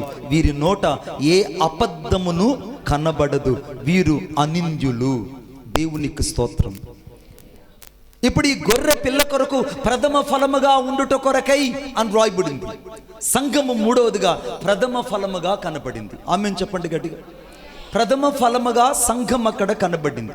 మణిబాబు గారు, ప్రథమ ఫలంగా సంఘం ఎలా కనపడిందండి? అక్కడ సంఘం అక్కడ ఆ పదమే రాయబడలేదు, ఎక్కడ కనబడింది అని అంటే పరిశుద్ధాత్మ దేవుడు ఏం చెప్తున్నాడో చూద్దాం ఒకసారి. ప్రకటన గ్రంథం 14వ అధ్యాయము 4వ వచనం మధ్య భాగంలో, వీరు స్త్రీ సాంగత్యమును అపవిత్రులు కానివారు, అయితే మధ్య భాగంలో గొర్రె పిల్ల ఎక్కడికి పోవునో అక్కడికెల్లా ఆయన వెంబడించేది సంఘమే. గొర్రె పిల్ల ఎక్కడికి వెళ్తే అక్కడికి వెళ్ళేది సంఘమే. గొర్రె పిల్ల ఉన్న చోట ఉన్నది సంఘమే. ఈ రాత్రి వధించబడిన గొర్రె పిల్ల అనగా ప్రకటన గ్రంథం 5వ అధ్యాయంలో కనబడినటువంటి ఈ గొర్రె పిల్ల యేసుక్రీస్తు ప్రభు ఆ యొక్క ముద్రలు ఏ రీతిగా అయితే విప్పడానికి అధికారం పొందినటువంటి గొర్రె పిల్లగా కనబడిందో, ఆ గొర్రె పిల్లే ఈ రాత్రి యేసుక్రీస్తు ప్రభు సంఘము కొరకు ఆయన దేదీప్యమానంగా వెలిగే దీపంగా మిగిలి ఉన్నాడు. కొట్టు చప్పట్లు గట్టిగా, ఇంకా గట్టిగా. మీకు ఒక ఆశ్చర్యమైన మాట చెప్తానండి, గమనించండి. మనము మన యొక్క పితరులు మన కొన్ని చర్చెస్లలో మనం చూస్తుంటాం. ప్రథమ ఫలాలన్నీ తీసుకొచ్చి అక్కడ పెట్టి అవి మొదట ఎవరికి ఇస్తాము? ఎవరికి ఇస్తామన్నయ్య? ప్రథమ ఫలాలు ఎవరికి ఇవ్వాలి? చెప్పాలి గట్టిగా. ప్రథమ ఫలాలు ఎవరికి ఇవ్వాలి? దేవునికి ఇవ్వాలి, సేవకులు కాదు. సేవకులు సేవ చేస్తారు, అక్కడ మీరు పెడితే ఆ తర్వాత వారు ప్రార్థించి ప్రతిష్ఠ చేసి వాటిని తీసుకెళ్తారు. ఇప్పుడు మొదట మనం ఎవరికి ఇస్తున్నాము? అక్కడ ప్రథమ ఫలాన్ని ఎవరికి ఇస్తున్నాము? దేవునికి ఇస్తున్నాము. ప్రథమ పంటలో ఎవరికి ఇస్తున్నాం? మొదట దేవునికి ఇస్తున్నాం. ఇప్పుడు దేవుని యొక్క పొలము, దేవుని రాజ్యము దేవుని యొక్క పొలమైనది. ఆ పొలంలో దేవుని రాజ్యం విత్తనమైనది. ఆ విత్తనం ఇప్పుడు ఫలించింది, అభివృద్ధి చెందింది. ఇప్పుడు ఈ పంటనంతా ఎవరికి ఇవ్వాలి? మొదట మనము. ఇప్పుడు ఈ ప్రథమ ఫలాల పంట ఎవరికి ఇవ్వాలి? స్తోత్రం చెప్పండి గట్టిగా. ఇప్పుడు ప్రథమ ఫలాల పంట ఎవరంట? నువ్వు నేను. ఆమేన్. ఈ ప్రథమ ఫలాల పంట ఎవరు? నీవు నేను. ఇప్పుడు ఈ సంఘం ఏం చేయాలంటే ఆ గొర్రె పిల్ల ఎక్కడికి పోవునో అక్కడికెల్లా వారు ఆయనను వెంబడింతురు అని రాయబడిందండి. సంఘమా, ఈ రాత్రి దేవుడు నీతో స్పష్టంగా మాట్లాడుతున్నాడు. యేసుక్రీస్తు ప్రభు ఎక్కడికి వెళ్తే ఆయన వెంబడించేటువంటి వ్యక్తిగా నువ్వు ఉండాలని దేవుడు నిన్ను కోరుకుంటున్నాడు. నువ్వు యేసయ్యని ఎంతగా ప్రేమిస్తావో నాకు తెలియదు, కానీ ఆయన్ని ఎక్కువగా ప్రేమించిన వారికి ఎక్కువగా క్షమించబడతారట. మరీ ఎక్కువగా ప్రేమించిన వారికి కృప అనుగ్రహించబడుతుందట. మరీ ఎక్కువగా ఆయన హత్తుకున్న వారికి అమితమైన లేదా అపరిమితమైన కృప వారిని హత్తుకుంటుందట. ఈ రాత్రి నువ్వు యేసుక్రీస్తు ప్రభుని ఎలాగ ప్రేమించగలుగుతున్నావు? కొంచెంగా ప్రేమించిన వారికి కొంచెంగా క్షమించబడుతుంది. విస్తారంగా ప్రేమించిన వానికి విస్తారంగా ఆయనే చెప్పాడు. లోకరసత్యం 8వ అధ్యాయంలో నువ్వు ఎక్కువగా ప్రేమిస్తే, 7వ అధ్యాయం చివరి వచనంలో, ఎక్కువగా ప్రేమిస్తే విస్తారంగా క్షమించబడతావు, తక్కువగా ప్రేమిస్తే తక్కువగా క్షమించబడతావు. ఈ రాత్రి ప్రథమ ఫలమైన నీవు నేను క్రీస్తుని ఎలాగ ప్రేమిస్తున్నావు అనే విషయాన్ని ఒకసారి గుర్తు తెచ్చుకోమని కోరుకుంటున్నాడు. ఇప్పుడు ఉన్నట్టుగుండి మన మధ్యలోకి దేవుని రాకడ వచ్చింది. కడబోర ధ్వని మోగింది. మధ్యాకాశంలోకి క్రీస్తు ప్రత్యక్షమయ్యాడు. రహస్యపు రాకడ. తూర్పు నుండి పడమట వరకు గొప్ప మెరుపు ఒకటి మెరిచింది. మెరవగానే సంఘము అమాంతంగా ఒక్క క్షణములో, అనగా మొదటి యోహాను రాసిన పత్రిక 3వ అధ్యాయం 2వ వచనంలో, ప్రియులారా ఒక సంగతి మీరు మర్చిపోకండి, మనం ఏమవుదాం అది ఇంకా ప్రత్యక్షపరచబడలేదు, కానీ ఆయన ప్రత్యక్షమైనప్పుడు ఆయన ఉన్నట్టుగానే ఆయన పోలి ఉందమని రాయబడింది. ఆమేన్ చెప్పండి గట్టిగా. ఇప్పుడు నీవు నేను ఎలా ఉంటామంటే సాక్షాత్ యేసుక్రీస్తు ప్రభు ఎలా ఉంటారో అలాగ మారిపోతారు. ఆమేన్. ఒకసారి అన్నయ్య రావాలి, మీరన్న జాషువా అన్నారా అన్న. ఒకసారి జాషువా అన్నని ఇక్కడ నేను పెట్టాను, ఇక్కడ పెట్టాను, దైవజనులు ఇక్కడ పెట్టాను. ఇప్పుడు దైవజనులు చిన్న కుమారుడు, పెద్ద కుమారుని పిలిచాను, రానన్న. ఇప్పుడు పెద్ద కుమారుని ఇక్కడ పెట్టాను. చూసే వాళ్ళు మీరు ఏమంటారంటే, ఏ ఇండికేషన్ లేదు వీళ్ళ మీద, ఏ యొక్క బ్యానర్ కానీ వీళ్ళ మీద ఎటువంటి ఆధార్ కార్డు కానీ ఎటువంటి ఐడెంటిటీ కార్డు కానీ ఏమీ లేదు. ఆమె చెప్పండి గట్టిగా. శేషయ్య మీద ఏదైనా ఐడెంటిటీ కార్డు ఉందా? చెప్పండి. ఏ కార్డు కూడా లేదు. ఇప్పుడు మీరు ఏం చెప్తారు అందరూ కలిసి? యెహోషువ గారి యొక్క పెద్ద కుమారుడు ఏం చెప్తారు? శేషయ్య చెప్తారు. స్తోత్రం కలుగును గాక. పోనీ ఈయనేమన్నా ఊరందరికి చెప్పాడా? అరే వాడు నా కుమారుడు, అందరూ గుర్తుపట్టండి, వాడిని చూడండి అని ఒకటికన్నా చెప్పాడా? చెప్పాలి. ఒకరికన్నా చెప్పాడా? పోనీ ఎవరికైనా అనౌన్స్మెంట్ అన్నా చేశాడా? చేయలేదు. కానీ మీరు ఎలా గుర్తించగలిగారు? ఇతని దగ్గర ఏ రూపురేఖ లేకపోయినా సాక్షాత్ ఇతడు అనగా యెహోషువ గారి కుమారుడని నువ్వు ఎలాగ చెప్పగలిగావో, నిన్ను చూచిన వారు యేసయ్యను చూచినట్టుగా నువ్వు దేవుని కుమార్తెవు, దేవుని కుమారుడని చెప్పాలి. స్తోత్రం చెప్పండి గట్టిగా, ఇంకా గట్టిగా చెప్పండి. వీరిద్దరి మధ్య ఏముందంటే ఎటువంటి రిలేషన్షిప్ అనేది బాహ్యం కనపడలేదు, కానీ అంతరంగంలో ఉన్న రిలేషన్షిప్ వీళ్ళిద్దరి మధ్య కనబడుతుంది. ఆమేన్. క్రీస్తుకు నీకు కూడా అదే ఉంటుంది. నువ్వు ప్రథమ ఫలం అయితే క్రీస్తుని అంతగా ప్రేమిస్తావు, ఆయన అంతగా ఇష్టపడతావు. ఆయన ఎంతగా ప్రేమిస్తావంటే నీ భార్య కంటే, నీ బిడ్డ కంటే, లేదా నీ పిల్లల కంటే, అన్నిటికంటే ఎక్కువగా క్రీస్తుని ప్రేమించే వాళ్ళు దేవునికి కావాలి. క్రీస్తుని వాళ్ళు ఎంతగా, యేసుక్రీస్తు ప్రభుని ఎంతగా ప్రేమిస్తారో వారి జీవితాల్లో దేవుడు అంత కార్యాలు చేస్తాడు. మీకు అద్భుతమైన మాట చెప్తాను. ఇప్పుడు శేషయ్య బిడ్డను తీసుకొద్దాం. ఈ బాబు ఎక్కడ నిద్రపోతున్నాడు, పట్టండి. వీడు వచ్చాడు, వీడు ఇప్పుడు రెండో తరంకి వచ్చాడు. రానట్లా రెండో తరంకి వచ్చాడు. ఇప్పుడు మీరు, నేను వీడి దగ్గర ఏ స్టిక్కర్ లేదు, ఎవరి దగ్గర లేదు. ఏం పేరు? ఆకాష్. ఇప్పుడు ఆకాష్ ఉన్నాడు ఇక్కడ. యెహోషువ గారికి ఉన్నటువంటి రిలేషన్షిప్ ఎటువంటి బ్యానర్ లేదు, ఎటువంటి ప్లే కార్డు శేషయ్యకి లేదు. ఆమేన్. ఇప్పుడు శేషయ్యకి కుమారుడైన ఆకాష్కి ఎటువంటి ప్లే కార్డు లేదు. ఆమేన్. ఎటువంటి ఆధార్ కార్డు కానీ ఎటువంటి డిస్ప్లే కార్డు కూడా ఏది కూడా లేదు. మీరు వెంటనే ఏం చెప్తారు? వీడు యెహోషువ గారి మనవడు అంటారు. హల్లెలూయా. ఇంకొక మాట ఏం చెప్తారు? పాస్టర్ గారి మనవడు, వాడిని ఏం అనకండి అంటాడు. పోనీ వీడు ఎవరికైనా చెప్పాడా? నేను పాస్టర్ గారు మనవండి, నన్ను ఎవరు మీరు అనద్దని ఒకరోజు చెప్పుకుంటాడు. మీరు చెప్పండి అండి, చెప్పాడా? చెప్పకపోయినా మీ హృదయంలోనికి ఆ భయం అనేది ఆటోమేటిక్గా కలిగింది. స్తోత్రం చెప్పండి గట్టిగా. నిన్ను చూస్తే సాక్షాత్తు యేసుక్రీస్తు ప్రభుని చూచినట్టుగా ఆయన రూపక్రియలను లేదా ఆయన రూపాంతర ప్రక్రియ అంతా నీ ముఖంలో కనబడుతుంది. అందుకే వాక్యం రాయబడింది, ప్రియులారా ఒక సంగతి మర్చిపోకుడి, ఆయన ఏమై ఉన్నాడో ఆయన పోలి ఉన్నట్టుగా మనం ఉండాలట. ఆమేన్. ఇప్పుడు క్రీస్తు యొక్క ముఖ కవలికలన్నీ అనగా యెహోషువ అన్న ముఖ కవలికలన్నీ వీళ్ళ మధ్య ఏ రీతిగా అయితే ఉన్నాయో, నా యేసయ్య యొక్క ముఖ కవలికలన్నీ ప్రథమ ఫలమైన సంఘములో కనబడాలని కోరుకుంటున్నాడు. కొట్టు చప్పట్లు గట్టిగా. సంఘములో కనబడాలని కోరుకుంటున్నాడు. ఇది దేవుని యొక్క నిత్య ప్రణాళిక అయి ఉన్నది. ఇప్పుడు సంఘము ప్రథమ ఫలము పంటగా ఉన్నది.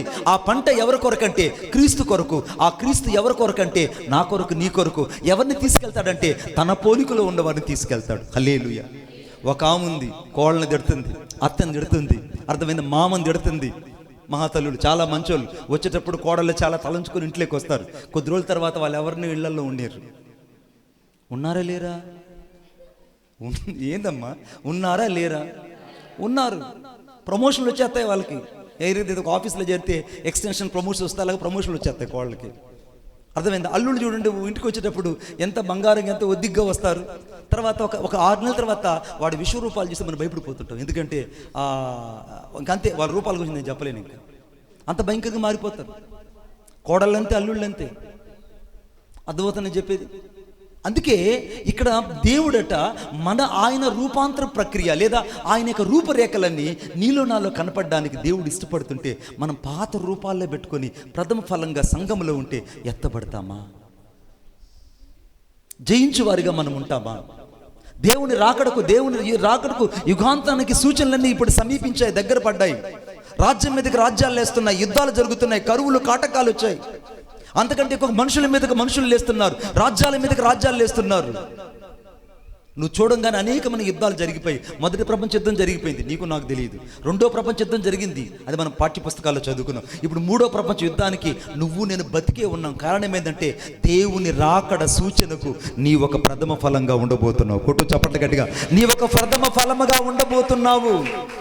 ఒక ప్రథమ ఫలంగా దేవుడిని చూడాలని కోరుకుంటున్నాడు. నాతో పాటు చూడండి దయచేసి, నాతో పాటు ప్రకటన గ్రంథం అనగా 14వ అధ్యాయం 15వ వచనం మధ్య భాగంలో, భూమి పైరు పండి ఉన్నది, కోతకాలం వచ్చినది, నీ కొడవలు పెట్టి ఆ ప్రథమ ఫలము పంటను కొయ్యి. ప్రథమ ఫలాన్ని పంటను కొయ్యి. భూమి పైరు పండిపోయింది, సంఘం ఎత్తబడే సమయం ఆసన్నమైంది. సేవకుని యొక్క ప్రయాసకు ముగింపు వచ్చింది. సేవకుని యొక్క ప్రసవేదనకు సరైనటువంటి సమయం రాబోతుంది.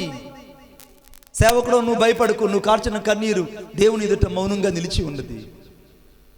అందుకే మనం పడిన ప్రయాస ఎవరు గుర్తించకపోవచ్చు, నువ్వు పడిన సంఘం కొరకు పడిన ప్రయాస, లేదా ఈ పరిచర్య కొరకు పడిన ప్రయాస, లేదా మన ఈ యొక్క ప్రాంత ప్రజల కొరకు పడిన ప్రయాస ఎవ్వరికి అర్థం కాకపోవచ్చేమో, కానీ మనము ప్రభువునందు పడిన ప్రయాస వ్యర్థము కాదని ఎరిగి ప్రభువునందు స్థిరులను కదలిన వారే ఉండడానికే పరిశుద్ధాత్మతో దేవుడు ఈ రాత్రి మనల్ని అభిషేకించాడు. కొట్టు చప్పట్లు గట్టిగా. పరిశుద్ధాత్మతో దేవుడు అభిషేకించాడు ఈ రాత్రి. పరిశుద్ధాత్మ శక్తి అనగా ఏవేల గ్రంథంలో అన్య జనుల మీద అనగా అంత్య దినములలో మనుషులందరి మీద నా ఆత్మను కుమ్మరిస్తానని చెప్పిన దేవుడు ఈ రాత్రి దేవుని ఆత్మ నీ మీదకి దిగి రాబోతుంది. హగ్గై గ్రంథం 2వ అధ్యాయం 5వ వచనంలో నా ఆత్మ మీ మధ్య ఉన్నది కనుక భయపడకుండా చెప్పిన దేవుడు ఈ రాత్రి దేవుని ఆత్మ మీ మధ్యకు రాబోతుంది. ఈ రాత్రి ఆత్మ చెప్పుచున్న మాట చెవిగా వినుగులుగా చెప్పిన మాట దేవుని యొక్క ఆత్మ చెవిగా విన్నట్లుగా దేవుడు తన కార్యమును చేయబోతున్నాడు. దేవుని ఆత్మ ఎవరికి అర్థం కాదు, ఆత్మ కలిగిన వానికే దేవుని ఆత్మ చెప్పుచున్న మాట అర్థమవుతుంది. ఈ రాత్రి నిజంగా ఆత్మ చెప్పుచున్న మాట చెవి కలిగిన వాడు వింటాడనంటే వాడు మానవ సంబంధమైన చెవి కాదు. ఎందుకంటే అనగా రోమీయుల పత్రిక 8వ అధ్యాయం 5వ వచనం రాయబడింది, ఆత్మానుసారులు ఆత్మ విషయాల మీద మనసుంచెదరు. ఈ రాత్రి ఇక్కడ ఆత్మానుసారులు ఉన్నారని దేవుడు ఇష్టపడుతున్నాడు. నేను శరీరాల నుంచి చెప్పట్లేదు, వాళ్ళ గురించి చెప్తే మన టాపిక్ డైవ్ అయిపోతుంది. అక్కడ ఏమని రాయబడిందంటే శరీరానుసారులు శరీర విషయాల మీద మనసు ఉంచెదరు, ఆత్మానుసారులు ఆత్మ విషయంలో మనసు ఉంచెదరు. శరీరానుసారమైన మనసు మరణము, ఆత్మానుసారమైన మనసు జీవమును సమాధానమైనది. ఈ రాత్రి దేవుని ప్రథమ ఫలం పంట అయినటువంటి నీవు, నీ కుటుంబంలో సమాధానం ఉందా? దేవుని ప్రథమ ఫల పంట అయినటువంటి నీవు, దేవుడిచ్చినటువంటి దైవికమైన జీవము లేదా దేవుని యొక్క సమాధానము నీ హృదయాన్ని ఏలుతుందా? దేవుని సమాధానం ఏలకుండా, దేవుని జీవం నీలో లేకుండా నువ్వు ఏమీ చేయలేవు బిడ్డ. నా 2 చేతులు దండం పెట్టి చెప్తున్నాను నీకు. అందుకే రోమీయుల పత్రిక 8వ అధ్యాయం 1వ వచనం రాయబడింది. రోమీయుల పత్రిక 8వ అధ్యాయం 1వ వచనం రాయబడింది, ఇప్పుడు క్రీస్తు యేసునందు ఏ శిక్షా విధి లేదు అనగా ఆత్మనిచ్చే జీవము అనగా దేవుని యొక్క ఆత్మ నియమముల నుండి ఆయన మనల్ని తప్పించడానికే దేవుడు తన జీవింప చేయు ఆత్మను మన జీవితంలో కుమ్మరించి ఉన్నాడు. రాత్రి ఆత్మ నియమ మరణముల నుండి తప్పించడానికే దేవుడు జీవింప చేయు ఆత్మను నీ మధ్య ఉంచి ఉన్నాడు. జీవింపు చేయు ఆత్మ నీలో నాలో నివసించింది బిడ్డ. అది మృతమైన ఆత్మ కాదు, నేను నడిపిస్తుంది. ప్రథమ ఫలం పంటంగా సంఘాన్ని ఎందుకు దేవుడు సిద్ధపరుస్తున్నాడంటే ఆ జీవింప చేయు ఆత్మ ఈ రాత్రి మన మధ్యలో సంచరించుచున్నాడు. కొట్టు చప్పట్ల గట్టిగా. ఆయన జీవించుచున్న ఆత్మ ఉన్నాడు. ఇప్పుడు సంఘము ప్రథమ ఫలము పంటలో కనబడుతుంది.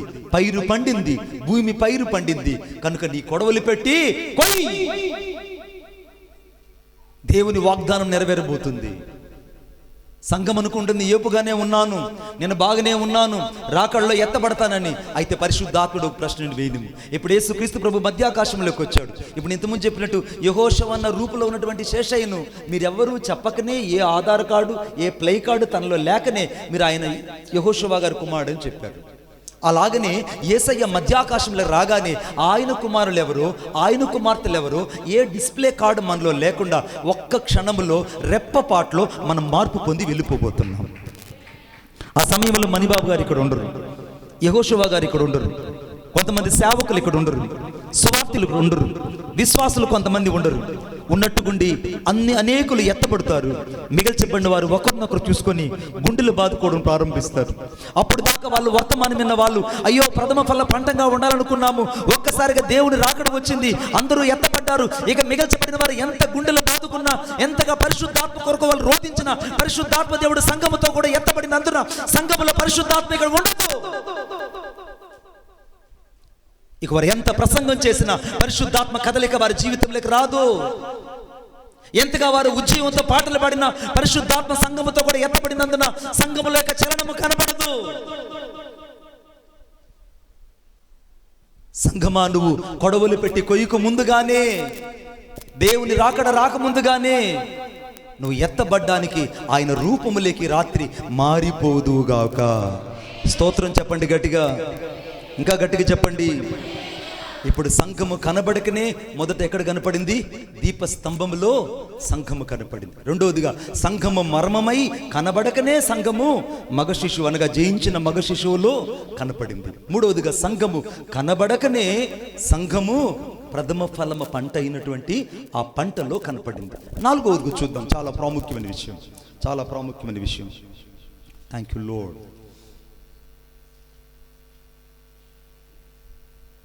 ప్రకటన గ్రంథం 19వ అధ్యాయము, ప్రకటన గ్రంథం 19వ అధ్యాయము 7వ వచనం.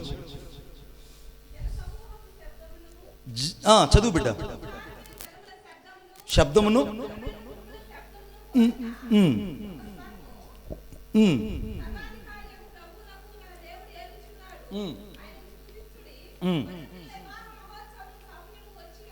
గొర్రె పిల్ల వివాహ మహోత్సవ సమయము సమీపించింది. ఆయన భార్య తన్ను తాను సిద్ధపరచుకొనుచున్నది. దేవునికి స్తోత్రం చెప్పండి గట్టిగా. గొర్రె పిల్ల భార్య తన్ను తాను సిద్ధపరచు, ఎందుకంటే ఆ వివాహం కొరకు సిద్ధపరచుకుంటుంది. ఇప్పుడు ఆ గొర్రె పిల్ల భార్య, ఆ గొర్రె పిల్ల వివాహ మహోత్సవంలో ఎవరు కనపడుతున్నారు? అక్కడ సంఘము కనబడుతుంది. హల్లెలూయా.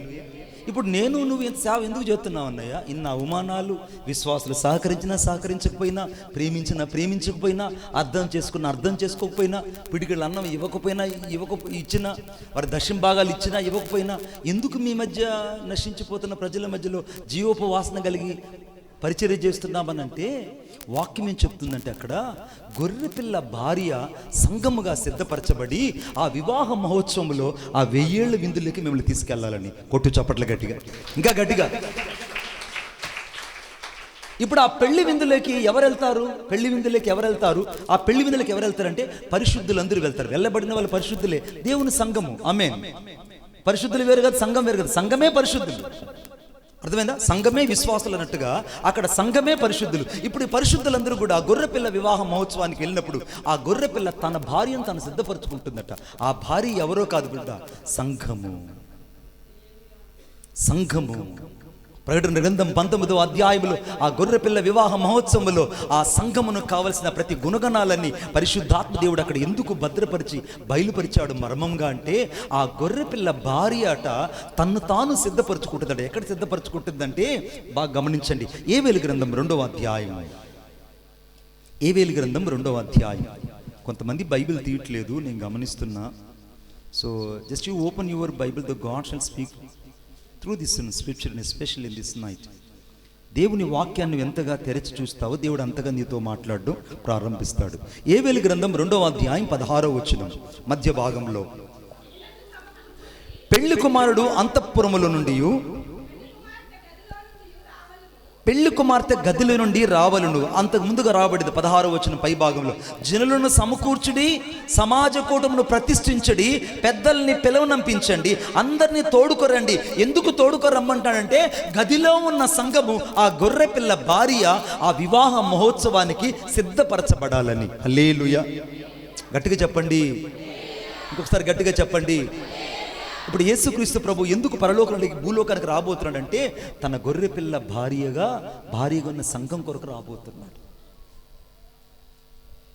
ఈ సంఘం కొరకు రాబోతున్నాడు ఆయన. ఇప్పుడు పరిణయం ఆడడానికి రాబోతున్నాడు, పెళ్లి కుమారుడు రాబోతున్నాడు. అందుకే అలంకరించబడిన నీ రాజును నువ్వు కనులారా చూచిదవని రాయబడి ఉంది. ఎవరు చూస్తారంటే ఆ గొర్రెపిల్ల విందుకు, లేదా గొర్రెపిల్ల విందుకు పిలువబడిన వారు ధన్యులు. ఆ విందు ఎవరి కోసం అంటే సంఘం కొరకు. ఆ సంఘంలో ఉన్న పరిశుద్ధులైన నీ కొరకు, నా కొరకు. నువ్వు అక్కడికి రాకపోతే నీ జీవితానికి విలువ లేదు బిడ్డ. ఆ గొర్రెపిల్ల విందుకు పిలువబడిన వారు ధన్యులను రాయబడింది. ఇప్పుడు సంఘం అక్కడ గొర్రెపిల్ల భార్యగా సిద్ధపరచబడింది. ఈ సంఘంలో నీవు నేను ఆ వివాహ విందులోకి వెళ్ళలేకపోతే నా పరిస్థితి, నీ పరిస్థితి ఏంటో ఆలోచించు. అందుకే యేసును ఆయన శిష్యులను ఆ వివాహానికి పిలువబడిన రాయబడి. యోహాను సువార్త 2వ అధ్యాయం చదువుతుంటే 3-4 వచనాల్లో యేసును ఆయన శిష్యులు నా వివాహానికి పిలువబడ్డారు. వివాహానికి ఎవరు పిలువబడ్డారంటే, సాక్షాత్ నిన్ను నన్ను దేవుడు ఆ వివాహానికి పిలిచాడు. ఇప్పుడు వివాహానికి నేను వెళ్ళడానికి కాదు ఇక్కడికి వచ్చింది, నాతో పాటు ఒక సమూహాన్ని తీసుకెళ్ళడానికి వచ్చాను. హల్లెలూయా. చూడండి, ఎవరైనా ఒక రాజుగారి ఆ రోజుల్లో పెద్ద పెద్ద ఇళ్ళలో పెళ్లి జరుగుతుంటే మా పక్కన వాళ్ళు చెప్పేవాళ్ళు, ఆ రోజులు ఏంటంటే, అరే అక్కడ పెళ్లి జరుగుతుంది పలాని పేటలో, మన అందరం కలిసి వెళ్దాం రండి అని. అయ్యా నువ్వు వెళ్తున్నావు కదా, మేము ఎందుకంటే నన్ను పిలిస్తే మీ అందరిని పిలిచినట్టే. హల్లెలూయా. ఏం చెప్తామన్నా, నన్ను పిలిచితే మీరందరిని పిలిచినట్టే రండి అని అందరినీ ఆటోలో ఎక్కించుకొని వాళ్ళందరినీ తీసుకెళ్ళి అందరికీ కనపరుస్తాం. వీళ్ళందరూ మా బంధువులండి, ఈ పెళ్ళికి వచ్చారండి, మా ఊరోళ్ళనంటే వాళ్ళంతా మిమ్మల్ని చూసి స్వాగతించి హర్షిస్తారు. బిడ్డా, సాధారణమైన వివాహంలోనే ఇంత ఆర్భాటం ఉంటే, ఆ పరలోకములో ఆ 1000 ఏళ్ల విందులోకి వెళ్ళడానికి ముందు గొర్రెపిల్ల వివాహ మహోత్సవం సమయం ఆసన్నమైంది. గొర్రెపిల్ల తన భార్యని సిద్ధపరచుకుంటుంది. ఇప్పుడు ఆ భార్య సిద్ధపాటు లేకపోతే, పెళ్లి కుమారుడు నేను పరిణయం ఆడకపోతే, పెళ్లి కుమారుడిని ఇష్టపడకపోతే నీ పరిస్థితి ఏమవుతుందో ఆలోచించు సంగమా. పెళ్లి కుమారుడిని తిరస్కరిస్తే నీ పరిస్థితి ఏమవుతుందో ఆలోచించు. పెళ్లి కుమారుడిని తిరస్కరిస్తే నీ పరిస్థితి ఏమవుతుందో ఒకసారి ఆలోచించి చూడు. ఆ పెళ్లి కుమారుడు నీలో నీతి క్రియలు, పరిశుద్ధ క్రియలు కనబడలేదని, మురికి వస్త్రాలు నీలో కనబడుతున్నాయని, ఏడ్పును అనగా మరి పళ్ళు కొరకటం మిగిలి ఉన్నది, వీడిని చీకటి కొట్లో వేయమని చెప్పినప్పుడు వాడు పళ్ళు కొరకడం, ఏడ్పు చీకటి కొట్లో పడవేయబడ్డాడట. ఎవడు అనంటే పెళ్లి వస్త్రాలు లేనివాడు. ఊరక చెప్పలేదు నా యేసయ్య, అవన్నీ ఉపమానాలు కాదు, యథార్థంగా జరగబో దృష్టాంతాలను దేవుడు అక్కడ ఉపమానాలుగా వాడుకున్నాడు. హల్లెలూయా. ఇప్పుడు ఎవరు అక్కడికి వెళ్తారంటే పెళ్లి వస్త్రాలు ధరించుకున్న వాళ్ళు మాత్రమే ఆ పెళ్లి విందులకి వెళ్తారు. ఇప్పుడు పెళ్లి వస్త్రాలతో పాటు రక్షణ వస్త్రాలు ఎంతమంది ధరించుకున్నారు ఈ రాత్రి? రక్షించబడి ఇంకా నువ్వు మారు మనసు పొందకపోతే రక్షణ వస్త్రాలు లేనట్టే. రక్షించబడి కూడా ఇంకా నువ్వు బాప్తిసం తీసుకోకుండా, మారు మనసు పొందకుండా, మారు మనసు తగిన ఫలాలు లేకపోతే ఇంకా నీవు ఉల్లాస వస్త్రాలు ధరించుకున్నట్టే. ఇంకా నువ్వు దేవుని యొక్క నీతి కొరకు జీవించకపోతే, నీతి వస్త్రాలు లేకపోతే నీ జీవితంలో ఇంకా దిగంబరత్వాన్ని కలిగి ఉన్నట్టే. ఇక దేవుడికి ఇచ్చిన రక్షణ వస్త్రాన్ని, ఉల్లాస వస్త్రాన్ని, నీతి వస్త్రాన్ని, పెళ్లి కుమారుడు ధరించుకున్న పాగా వస్త్రాన్ని ధరించుకోకుండా ఆ పెళ్లి విందులోకి నువ్వు వెళితే ఎవరు నా పెళ్లి విందులోకి రాని ఎవరు బిడ్డ? ఇది మర్మమై ఉన్నది. ఇదొక మర్మమై ఉన్నది. ఈ మర్మాన్ని నువ్వు ఎంతకు అర్థం చేసుకోగలిగితే ఈ రాత్రి నువ్వు పరిశుద్ధత అనే నీతి క్రియలను, పరిశుద్ధత అనే అలంకరణ వస్త్రాలు ధరించుకొని ఈ రాత్రి పరిశుద్ధాత్మ శక్తితో నింపబడి దేవుని కొరకు నువ్వు జీవించడం ప్రారంభిస్తావు. ఏది నీ జీవితంలో పోగొట్టుకున్నావో అది నీ జీవితంలో తిరిగి కట్టుకోవడం ప్రారంభిస్తావు. ఎక్కడ నీ జీవితంలో ప్రార్థనా జీవితం పతనమైందో తిరిగి నీ ప్రార్థనా జీవితాన్ని కట్టుకోవడం ప్రారంభిస్తావు. ఎక్కడ నువ్వు పరిశుద్ధాత్మతో నడవడం ఆపివేశావో నీ నడక నీకు ప్రారంభించడం ప్రారంభిస్తావు. ఎక్కడ నువ్వు వాక్యాన్ని ఆపివేశావో వాక్యమైన దేవునితో సంధించి ముందుకు వెళ్ళడం ప్రారంభిస్తావు. అందుకే మార్కు సువార్త 1:27 రాయబడింది, ఇంక నువ్వు చాలా చీకటి ఉండగానే ఆయన పెందలకు లేచి ప్రార్థన చేయుటకు ఏకాంతంగా అరణ్య ప్రదేశకు వెళ్ళి అక్కడ ప్రార్థించడం రాయబడింది. ఈ రాత్రి కావాల్సిన దేవునికి ఏకాంతంగా ప్రార్థించేవాళ్ళు, ఈ రాత్రి దేవునికి కావాల్సింది పెనుగులాడే వాళ్ళు కావాలి. ఏవేళ కనుక విలాప వాక్యం 2:19 రేయి మొదటి జాములో లేచి నీళ్లు కుమ్మరించినట్లు నీ హృదయం నన్ను సన్నిధిలో కుమ్మరించమని రాయబడింది. ప్రలాపించే స్త్రీలను కనుగొనండి, రోధించే స్త్రీలను కనుగొనండి, వారిని పిలువనింపమని రాయబడింది. ఎందుకు ఈ రోధించే స్త్రీలు, ఎందుకు ప్రలాపించే స్త్రీలు, ఎందుకు విలపించే స్త్రీలు ఎందుకోసం అంటే పెళ్లి కుమారుడు తన భార్యను సిద్ధపరచుకుంటాడు. ఆ భార్య ఎవరో కాదు, నీవు నేను ఆ గొర్రె పిల్ల భార్యగా సిద్ధపరచబడి ఆ వివాహ మహోత్సవాలకు వెళ్ళడానికి, కొట్టు చప్పట్ల కడిగి ఆ వివాహ మహోత్సవాలకు వెళ్ళడానికి, ఆ వివాహ మహోత్సవాలకు వెళ్ళి ఆ పెళ్లి కుమారుతో కూడా ఆనందించడానికి ఆ 1000 ఏళ్ల విందు. ఆమేన్. ఎన్నేళ్ళు విందు అన్నది ఒకసారి చెప్పండి. ఎన్నేళ్ళు విందు? మళ్ళొకసారి చెప్పండి. నువ్వు వెళ్ళగలవా? నిన్నే నీవు వెళ్ళగలవా? వెళ్ళున్నంత భక్తిని నీ అంతరంగంలో కలిగి ఉన్నావా? ఈ రాత్రి క్రీస్తు మధ్యాకాశంలోకి వస్తే ఆయన తన భార్యని సిద్ధపరచుకొని ఆ రూపాంతరం చెందిన వారు, మరలా చెప్తున్నాను, యెహోషువ పాస్టర్ గారి యొక్క పోలికలు ఉన్నటువంటి తన కుమారుడు మాత్రమే యెహోషువ కుమారుడని మీరే చెప్పారు. ఆమేన్. నేను ఇంకొకరిని తీసుకొచ్చి పెడతాను. బయట ఎవరో బజార్లో ఒకడు వెళ్ళేవాడిని తెచ్చి ఈయన యెహోషువ కుమారుడు అని అంటాను. మీరు నన్ను ఏమంటారు? ఏమంటారన్నా మీరు? భలే వాళ్ళంటే మణిబాబు గారు, వీడు యెహోషువ గారి కుమారుడు కాదు. వాడు కూడా నేను ఫ్లై కార్డు ఏం పెట్టలేదు అయ్యగారు, వాడు కూడా ఏం ఫ్లై కార్డు నేను పెట్టలేదు, వాడు కూడా నేను బ్యాడ్జ్ ఏం పెట్టలేదు, వాడు కూడా నేను డిస్ప్లే, ఇంటర్నేషనల్ డిస్ప్లే ఒకటి పెట్టలేదు. కేవలము వాడి రూపాన్ని బట్టి మీరు చెప్పగలిగారే నా యేసయ్య రూపాంతరపు క్రియలు లేదా నా దేవుని యొక్క ముఖ కవలికలు ఈ రాత్రి నీలో లేకపోతే నిజంగా నువ్వు ఎత్తబడతావా? దేవుని మనసు లేకపోతే ఎత్తబడతావా? అందుకే క్రీస్తు కలిగిన మనసును మీరు కలిగి ఉండమని దేవుని వాక్యం చెప్తుంది. ఇప్పుడు యేసుక్రీస్తు ప్రభు సంఘము పెళ్లి కుమారుని యొక్క భార్య అనగా గొర్రె పిల్ల భార్యగా సంఘము ఉన్నది. ఆ సంఘము కనబడకనే ఆ వివాహ విందులో కనబడుతుంది. హల్లెలూయా. ఇప్పుడు ఆ వివాహ విందు ఎవరి కోసం అంట? పెళ్లి అనగా సంఘం కోసం. ఆ విందంతా ఎవరి కోసం ఏర్పాటు చేస్తున్నాడు? సంఘము కోసమే. పెళ్లి కుమారుడు ఎవరి కొరకు అంతఃపురంలో ఎదురు చూస్తున్నాడు? సంఘము కోసం. పెళ్లి కుమారుడు ఈ విందుని తీసుకెళ్లి ఎన్నేళ్ళు అక్కడ ఉంచుకుంటాడు? 1000 ఏళ్ళు అక్కడ ఉంటాడు. ఆ తర్వాత నూతన యెరూషలేము, నూతన యొక్క భూమిలోకి వెళ్ళడానికి మునుపు మనం విందులోకి వెళ్తాం. హల్లెలూయా. విందు లేకపోతే నీ జీవితం యొక్క పందే. నేను ఒక రోజున ఏకాంత ప్రార్థనకి వెళ్ళి తిరిగి వస్తున్నా. మా ప్రాంతంలో తిరిగి వస్తుంటే పందులు మేపేవాడు ముందు నడుస్తున్నాడు. ముందు నడుస్తున్నాడు. వెనకల పందులు అటుపక్క ఇటుపక్క అన్ని చల్లా చెదురుగా వస్తున్నాయి. కొన్ని మురుగు గుంటల్లో, కొన్ని గుంటల్లో, కొన్ని అటుపక్క ఇటుపక్క అవి పరిగెడుతూ వస్తూ ఉన్నాయి. ఈ కొద్దిసేపటికి ఒక సాయంత్రం 4 గంటలకి గొర్రెల కాపరేమో ఆ మందను వింటున్నారండి, ముందుకు నడిపించి తను వెనుకుండి నడిపించడం ప్రారంభించాడు. హల్లెలూయా. అర్థమవుతా? గొర్రెలన్నీ ముందుకెళ్తున్నాయి, కాపరి వెనుకుండి నడిపిస్తున్నాడు. నాకు నిజంగా అర్థం కాలేదు. వెంటనే నేను అడిగాను, అయ్యా పందులు వాళ్ళలాగా నువ్వెందుకు ముందుకెళ్ళి నడవకూడదు అని అంటే అప్పుడు అన్నాడు, ఈ గొర్రెలన్నీ నా స్వరాన్ని వింటాయి. నేను వెనుకున్నానంటే వీటికున్న భరోసా ఏంటంటే నా కాపరి వెనుకున్నాడు, ధైర్యంగా ముందుకు వెళ్ళొచ్చు అనుకుంటాయట. కొట్టు చెప్పట్లు గట్టిగా. ధైర్యంగా ముందుకు వెళ్ళొచ్చు. ఒక కాపరి గొర్రెలకు వెనుకుంటేనే గొర్రెలు అంత మందగా అంత అంత అంత డిసిప్లైన్గా వెళ్తున్నాయి. నా జీవితంలో యేసు నా వెనుకుండి నీ వెనుకుండి నడిపించడానికి ఆయన నీ ముందు వెనుక నిలిచి నడిపిస్తున్నాడే. ఆయన ప్రేమని రాత్రిని గుర్తించగలవా? ఇప్పుడు సంఘము 4వదిగా గొర్రెపిల్ల భార్య వివాహ మహోత్సవంలో సంఘము సిద్ధపరచబడ్డానికి, ఇప్పుడు సంఘము పరిణయం ఆడడానికి, సంఘం ఆయత్తపరచబడ్డానికి సంఘం అక్కడ కనబడుతుంది. హల్లెలూయా. ప్రకటన గ్రంథములో ఇంకొక దగ్గర సంఘము అనే పేరు కనబడకనే సంఘం అక్కడ కనబడుతుంది. సంఘం అనే పేరే కనబడదు, కానీ సంఘం అక్కడ మర్మంగా కనబడుతుంది. ఎక్కడో చూద్దాం, ప్రార్థన చేసుకుందాం. చదవండి ప్రకటన గ్రంథం. Thank you Jesus. 21వ అధ్యాయము 2వ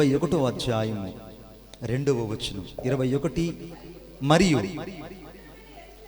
నేను నూతనమైన యెరూషలేమును ఆ పరిశుద్ధ పట్టణం, మరలా చదువుతల్లి, భర్త కొరకు అలంకరింపబడిన పెళ్లి కుమార్తె వలె సిద్ధపడి పరలోకమందున్న దేవుని యొద్ద నుండి దిగి వస్తుంది. కొట్టు చప్పట్లు గట్టిగా, ఇంకా గట్టిగా. భర్త కొరకు అలంకరింపబడిన పెళ్లి కుమార్తెగా ఈ నూతన యెరూషలేము కనబడుతుంది. స్తోత్రం చెప్పండి గట్టిగా. ఇప్పుడు నూతన యెరూషలేము మాత్రమే నువ్వు కనబడుతున్నావు, కానీ ఆ నూతన యెరూషలేములోనే సంఘం ఉందన్న విషయం నీకు తెలుసా? ఆ నూతన యెరూషలేములోనే సంఘం ఉన్నది. ఇప్పుడు ఆ నూతన యెరూషలేముకి ఎవరు వెళ్తారంటే సంఘములో దేవుని కొరకే ప్రత్యేకించబడిన వాళ్ళు, తమ జీవితాన్ని దేవుని కొరకే పణంగా పెట్టిన వాళ్ళు. సంఘమా, నువ్వు జాగరణ చేస్తూ సంఘము కొరకు నువ్వు యాదృచ్ఛికంగా జీవించకుండా, ఈ అంత్య దినాల్లో దేవుని కొరకు నమ్మకంగా లేకుండా, సంఘ క్రమము లేకుండా, దైవ నియమం లేకుండా, సేవకులతో అంటుకట్టబడకుండా, నీ వ్యక్తిగతంగా నువ్వు దేవునికి విరోధంగా నువ్వు నటిస్తూ జీవిస్తూ ఉంటే నువ్వు ఎత్తబడలేవు బిడ్డ.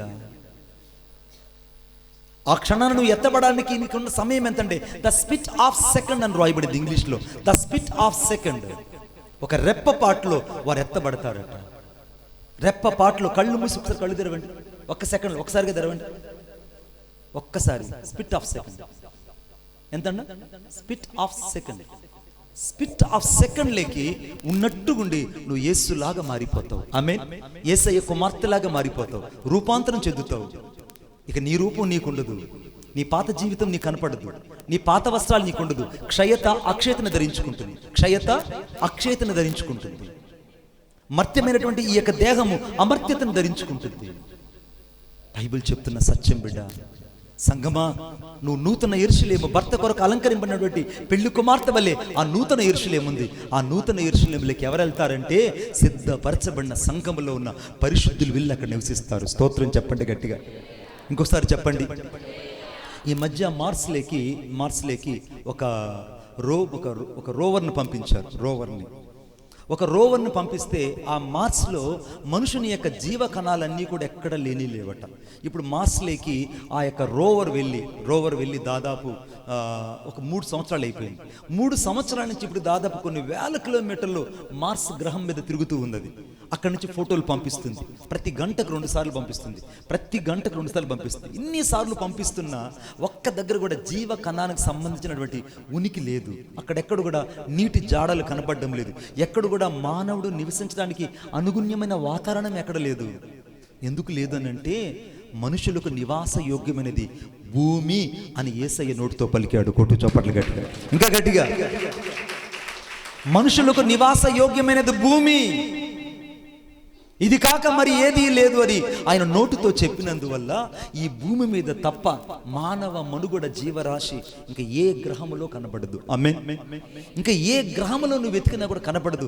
ఎందుకంటే ఒక భూగ్రహములు కనబడుతుంది. ఎందుకంటే సృష్టికర్త అయిన దేవుడు ఈ భూమి మీద కాలు పెట్టి మట్టి మానవుణ్ణి ఒక మహిమ కలిగిన వ్యక్తిగా మార్చుకోవడానికి ఆయన భూలోకానికి వచ్చాడు. కనుక ఆయన రక్తము గార్చి ప్రాణం పెట్టాడు కనుక ఇప్పుడు ఈ భూమి మీద ఉన్న మనుషులందరినీ అనగా తన చేత అనగా తన రక్తం చేత విలువ పెట్టి కొనబడిన వారిని సంఘముగా ఏర్పాటు చేసుకొని వారు భర్త కొరకు అలంకరించినటువంటి ఈ సంఘమును నూతన యెరూషలేముగా సిద్ధపరచబడి వారి నూతన యెరూషలేములో నూతన భూమిలో నిన్ను చేర్చాలనుకుంటున్నాడు. హల్లెలూయా.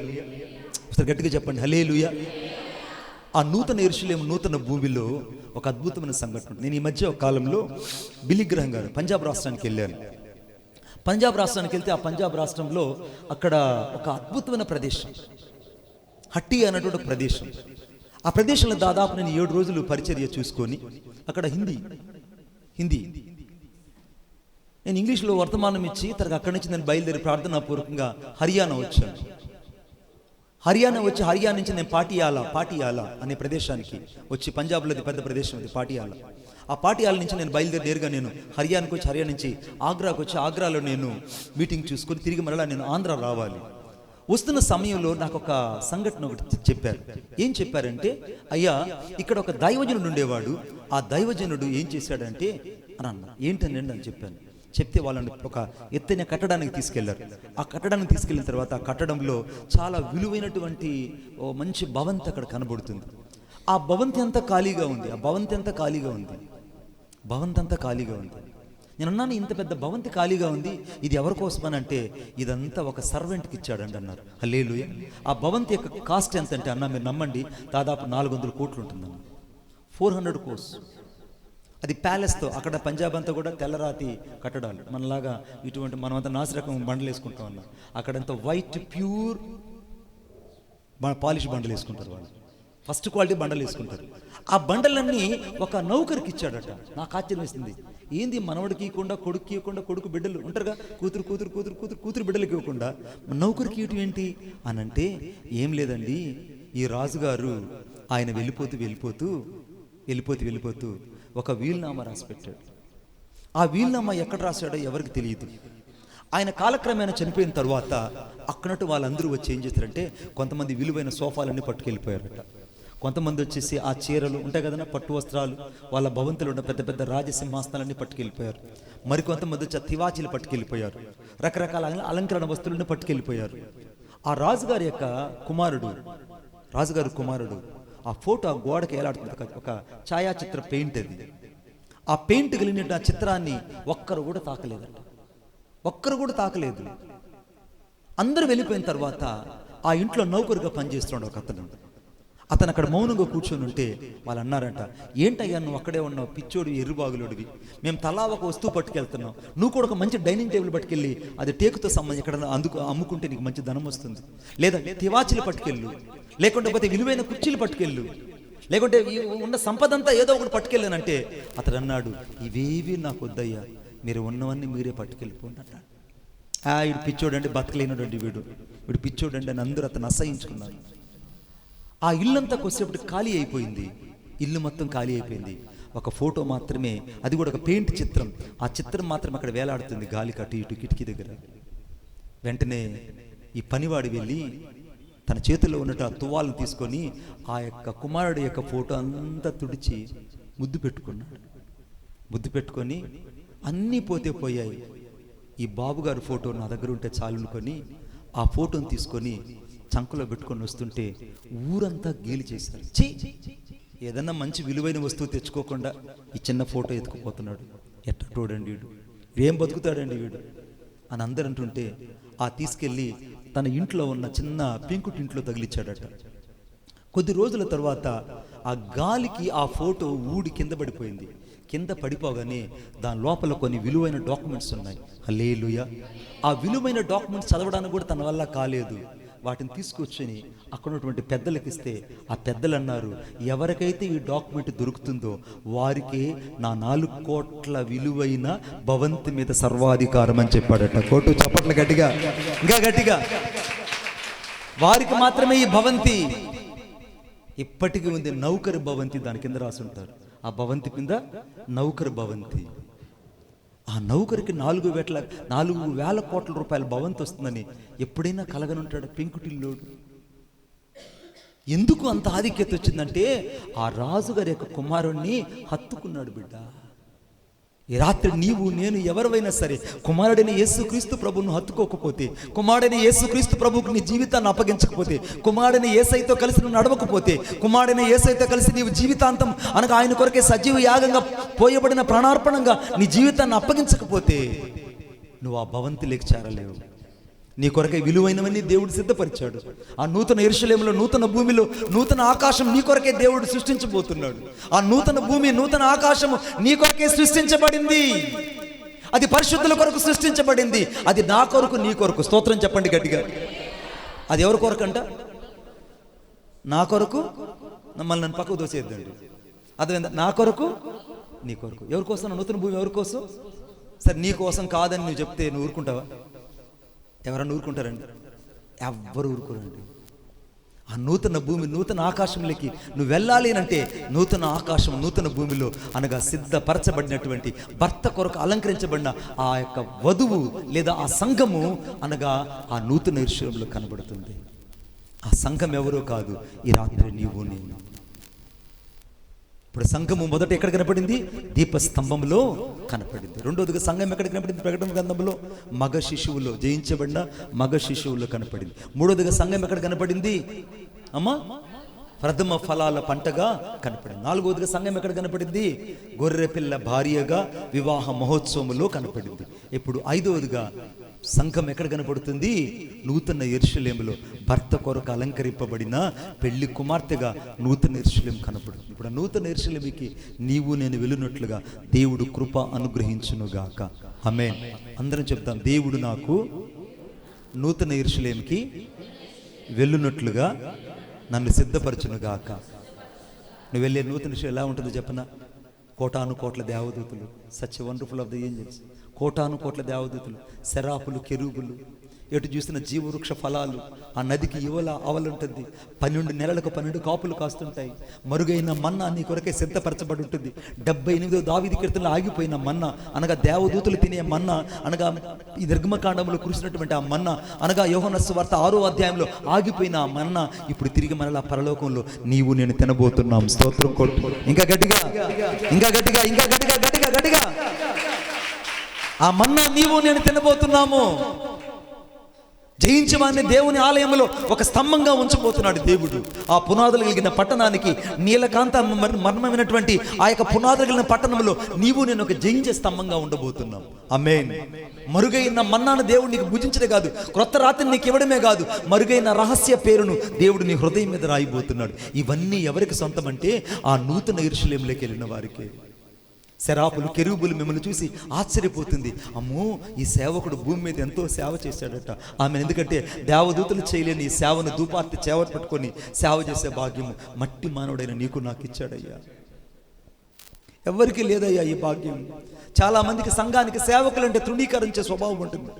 సేవకులంటే మీరు వచ్చినప్పుడు ₹1 ఇచ్చి వెళ్ళిపోయే సేవకుడు కాదమ్మా. సేవకుడు అంటే క్రీస్తు కొరకు ప్రాణార్పంగా పోయబడిన వాడు సేవకుడు.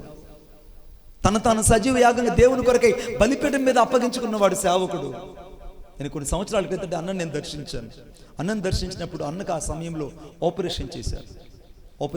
చాలా చాలా నిస్సహాయ స్థితిలో ఉన్నాడు. ఆ పరిస్థితుల్లో నేను ఫోన్ చేస్తే, అన్నా నేను ప్రార్థనకు వెళ్ళాలన్నా ఆదివారం అన్నాడు. అన్నా మీరు ఆపరేషన్ చేసుకొని వచ్చారు, మీరు ఎలా వెళ్తారు ఇప్పుడు, ఎలా మీకు పాసిబుల్ అవుతుందంటే, పర్వాలేదన్నా ఈ బ్రతుకుట క్రీస్తే అన్నా అన్నాడు. క్రీస్తే అన్నాడు. రెండవసారి కళ్ళు ఆపరేషన్ జరిగింది. ఆ టైంలో మరలా నేను అడిగాను, అన్నా ఎవరు చూసుకుంటారు ఆరాధన ఏంటన్నానంటే, ఏమి లేదన్నా నేనే వెళ్తున్నాను, నా కళ్ళు మసక కనబడినా అక్కడ నిలబడి నేను దేవుని మాటలు కొన్ని చెప్తున్నాను. అన్నా జాగ్రత్త అన్నా, కొంచెం అదిరితే కళ్ళు ఏదన్నా రెటీనా పొర దెబ్బతింటుందంటే, పర్వాలేదన్నా ఈ జీవితం దేవుని కోసమే. నేను బిట్టరగుంటలో మీటింగ్స్ పెడితే అక్కడ ఆ యొక్క జీసస్ క్రాస్ మినిస్ట్రీ వాళ్ళతో పెడితే అక్కడికి అన్న పరిగెత్తుకుని వచ్చి దేవుని సేవ చేసేవాడు. ఎడారి ప్రాంతంలో నాతో పాటు వచ్చి అక్కడ సేవలో ఉండేవాళ్ళు. బిడ్డ, నువ్వు అనుకున్నట్టు సేవకుడు నువ్వు ఇచ్చే ₹1 కొరకు వచ్చే సేవకుడు కాదు బిడ్డ. నేను నూతన యెరూషలేములో చేర్చాలని కోరుకున్నవాడు సేవకుడు. నిన్ను ప్రథమ ఫల పంటగా సిద్ధపరచాలనుకున్నవాడు సేవకుడు. అంతకంటే ఎక్కువగా నిన్ను ఆ యొక్క జయించిన మగ శిశువుగా నిన్ను ఉంచాలని, నిన్ను జయించబడిన సంఘంలో నేను ఒక వ్యక్తిగా ఉంచాలని నీ కొరకు నిత్యము కన్నీరు కార్చి ఆరాటపడేవాడు నీ సేవకుడు. నీ సేవకుడిని ఎంతగా ప్రేమిస్తే నువ్వు అంతగా దీవించబడతావు. ఆమేన్. మీటింగ్ ఒకటి ఏర్పాటు చేశారు. ఆ రోజు నేను యెషయా గ్రంథం 35వ అధ్యాయం 18వ వచనం చెప్పాను. యెషయా గ్రంథం 30వ అధ్యాయం 18వ వచనం. సరిగ్గా ఇది జరిగి ఎప్పుడంటే, thank you lord, thank you Jesus, 2000 అనగా 13వ సంవత్సరం, 2013వ సంవత్సరం.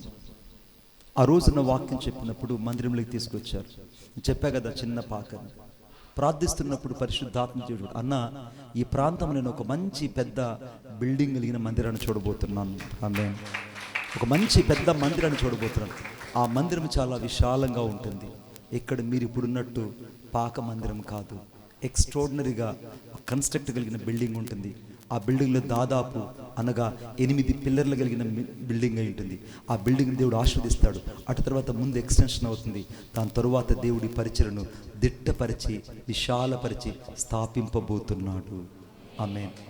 ఏదైతే ఆ రాత్రి పరిశుద్ధాత్మ దేవుడు చెప్పాడో అది నేడు తాకి చూడడానికి దేవుడు సంఘానికి కృపను అనుగ్రహించాడు. ఆమేన్. మీరు ఈ సంఘంలో ఉన్నటువంటి బిల్డింగ్ చూస్తున్నారు. నేనైతే ఈ సంఘము లోపల ఉన్న కన్నీళ్ళు, పునాది లోపల ఉన్న కన్నీళ్ళు, ఈ దైవజనుని యొక్క ప్రతిష్టతను నేను చూస్తున్నాను. అందరూ ఒకసారి అన్న వైపు చేతులు చాచారు, సేవకుని వైపు చేతులు చాచారు. ప్రభువా, ఈ సమయంలో ఈ రాత్రి నా సేవకుని కోసం నేను ప్రార్థిస్తున్నాను. నీ దాసుని మీరు తల్లి గర్భంలో రూపింపడక మునిపే మీరు ఎన్నుకున్నారు. పిలిపే లేదన్నప్పుడు, పరిచర్యే లేదన్నప్పుడు, ప్రభువా ఈ మనుషుల మధ్యలో తృణీకరించబడినప్పుడు నీ దాసుని మీరు ప్రత్యేకపరుచుకున్నారు. హూరా లాభా రీబా లాభా షాబా రాబా లాభా. నా కుమారుడ, సంఖ్యాకాండం 11వ అధ్యాయం 23వ వచనం ప్రకారం, నా బాహుబలం ఏమైనా తక్కువైందా? నా మాట నీ ఎడల నెరవేరునో లేదో నువ్వు ఇప్పుడు చూస్తావు. హూరా పాలికా రాధా రాలాబా రీషా రాబా. అనగా ఈ సంవత్సరంలో దేవుడు ఒక నూతనమైన ప్రాంతంలో నీకు ఒక బ్రాంచ్ సంఘాన్ని దేవుడు ఇవ్వబోతున్నాడు. So God will open the new branch church will be coming, that is you will be to the ministry among this the people of Gentiles. అన్య జనుల మధ్యలో అనగా తెరవబడిన ఒక ద్వారాన్ని నువ్వు చూస్తావు. అంతకంటే ఎక్కువగా నీ ఒక నూతనమైన బ్రాంచ్ని కలిగి దేవుని కొరకే ప్రతిష్టాత్మకమైన పరిచర్య చేయబోతున్నావు. హురాలాబా రీనానామా షాబా రాబా లీకా రాదల్బా. ఇశ్రాయేలు కట్టని ఇళ్లల్లో, నాటని చెట్ల మధ్య, అనగా తవ్వని బావుల నీళ్లు, అనగా విత్తని పళ్ళ చెట్ల ఫలాలు ఏ రీతికైతే తిన్నారో ఆ రీతిగా సిద్ధపరచబడిన స్వాస్థ్యములేకి దేవుడిని ప్రవేశింప చేయబోతున్నాడు. ఇది యెహోవా వాక్కు, ఇది యెహోవా వాక్కు. ఎందుకంటే యెషయా గ్రంథం 45వ అధ్యాయం 3-4 వచనాల ప్రకారంగా రహస్య స్థలములో ఉన్న మరుగైన ధనాన్ని దేవుడు నీకు అనుగ్రహించబోతున్నాడు. యెషయా గ్రంథం 55వ అధ్యాయం 5వ వచనం ప్రకారంగా దావీదుకు చూపిన శాశ్వత కృపను దేవుడి పరిచర్యకు చూపించబోతున్నాడు. నిశ్చయముగా దేవుడు నీ స్థితిగతులను మార్చడమే కాదు, యోబు గ్రంథం 8:7 ప్రకారంగా నీ స్థితి మొదట కొద్దిగా ఉండినను తుదకు నీవు మహాభివృద్ధి పొందబోతున్నావు. ఇది యెహోవా వాక్కు, నువ్వు నిశ్చయముగా చూడబోతున్నావు. ప్రభువా, నీకు వందనాలు చెల్లిస్తూ యేసుక్రీస్తు నామములో ప్రతిష్ఠించి ప్రార్థించుచున్నాను తండ్రి. ఆమేన్, ఆమేన్.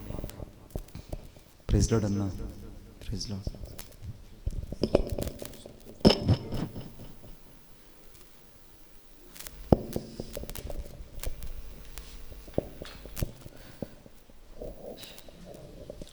మన ప్రభు అయిన యేసుక్రీస్తు నామములో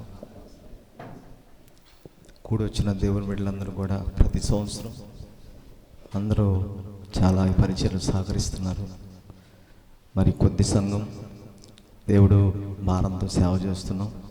ప్రతి మీటింగ్ కూడా ఏలూరులో ఉన్న సేవకులైన విశ్వాసులు అందరూ కూడా ఇక్కడ వచ్చి మాతో సహకరించి మీటింగ్లో పొందుట ప్రతి బిడ్డలకు కూడా ప్రత్యేక వందనాలు తెలియజేస్తున్నాను. ఈ ప్రాంతం కోసం, ఈ సంఘం కోసం ప్రార్థన చేయండి. నిజంగా ఎందుకో ఎన్నోసార్లు ఈ స్థలం విడిచిపెట్టి వెళ్ళిపోదాం, పరిచర్యలో దేవుడు నన్ను నిజంగా పిలుచుకోలేదేమో అని చాలా బాధపడుతుండేవాడిని. ఏదో సాధించాలి, ఏదో చేయాలి, ఏదో ఒక మీటింగ్ పెట్టాలి, మా కుటుంబాన్ని మారిద్దేమో అదొక తపన, ఆరాటాన్ని పెట్టి వాస్తవానికి నా సంఘాన్ని బట్టి నేను ఇంత మీటింగ్ పెట్టలేను. నా సంఘ బిడ్డలు కూడా కూల్ చేసుకునే పిల్లలు, వాళ్ళని నేను ఏనాడు కూడా ఇంత వాళ్ళ కుటుంబానికి ఇంత వాళ్ళ మీటింగ్లు పెడతాను ఎప్పుడు అడగలేదు. వాళ్ళు 200 ఇచ్చినా ప్రార్థన చేసుకుని దేవుని సన్నిధిలో గడిపితే దేవుడు అద్భుతంగా మీటింగ్లు జరిగిస్తున్నాడు. చప్పట్లు కొడదాం గట్టిగా. ఒక విషయం ఏంటంటే, నా సంఘ బిడ్డలకి ఎటువంటి ఆదాయం ఉండదు, వాళ్ళు ఎటువంటి కూలి పనులు చేసుకునేవాళ్ళు. అయినా దేవుడు తెలుసుకొని, సంఘ బిడ్డల సంగతి తెలుసుకొని మీలాంటి బిడ్డలందరి ద్వారా గుప్పిలిప్పేటట్టు చేసి ఈ మీటింగ్లు జరిగిస్తున్నాయండి. నిజంగా 4 దినాలు కూడా ఒక సహోదరి, సంఘానికి రాని సహోదరి, మన సంఘానికి రాదు, ఆమె దేవుడి ఆత్మ ప్రేరణతో ఆమె 4 రోజులకు 4 పూటలు కూడా కూరగాయలు ఇచ్చింది. దేవుడికి స్తోత్రం కలుగునుగా.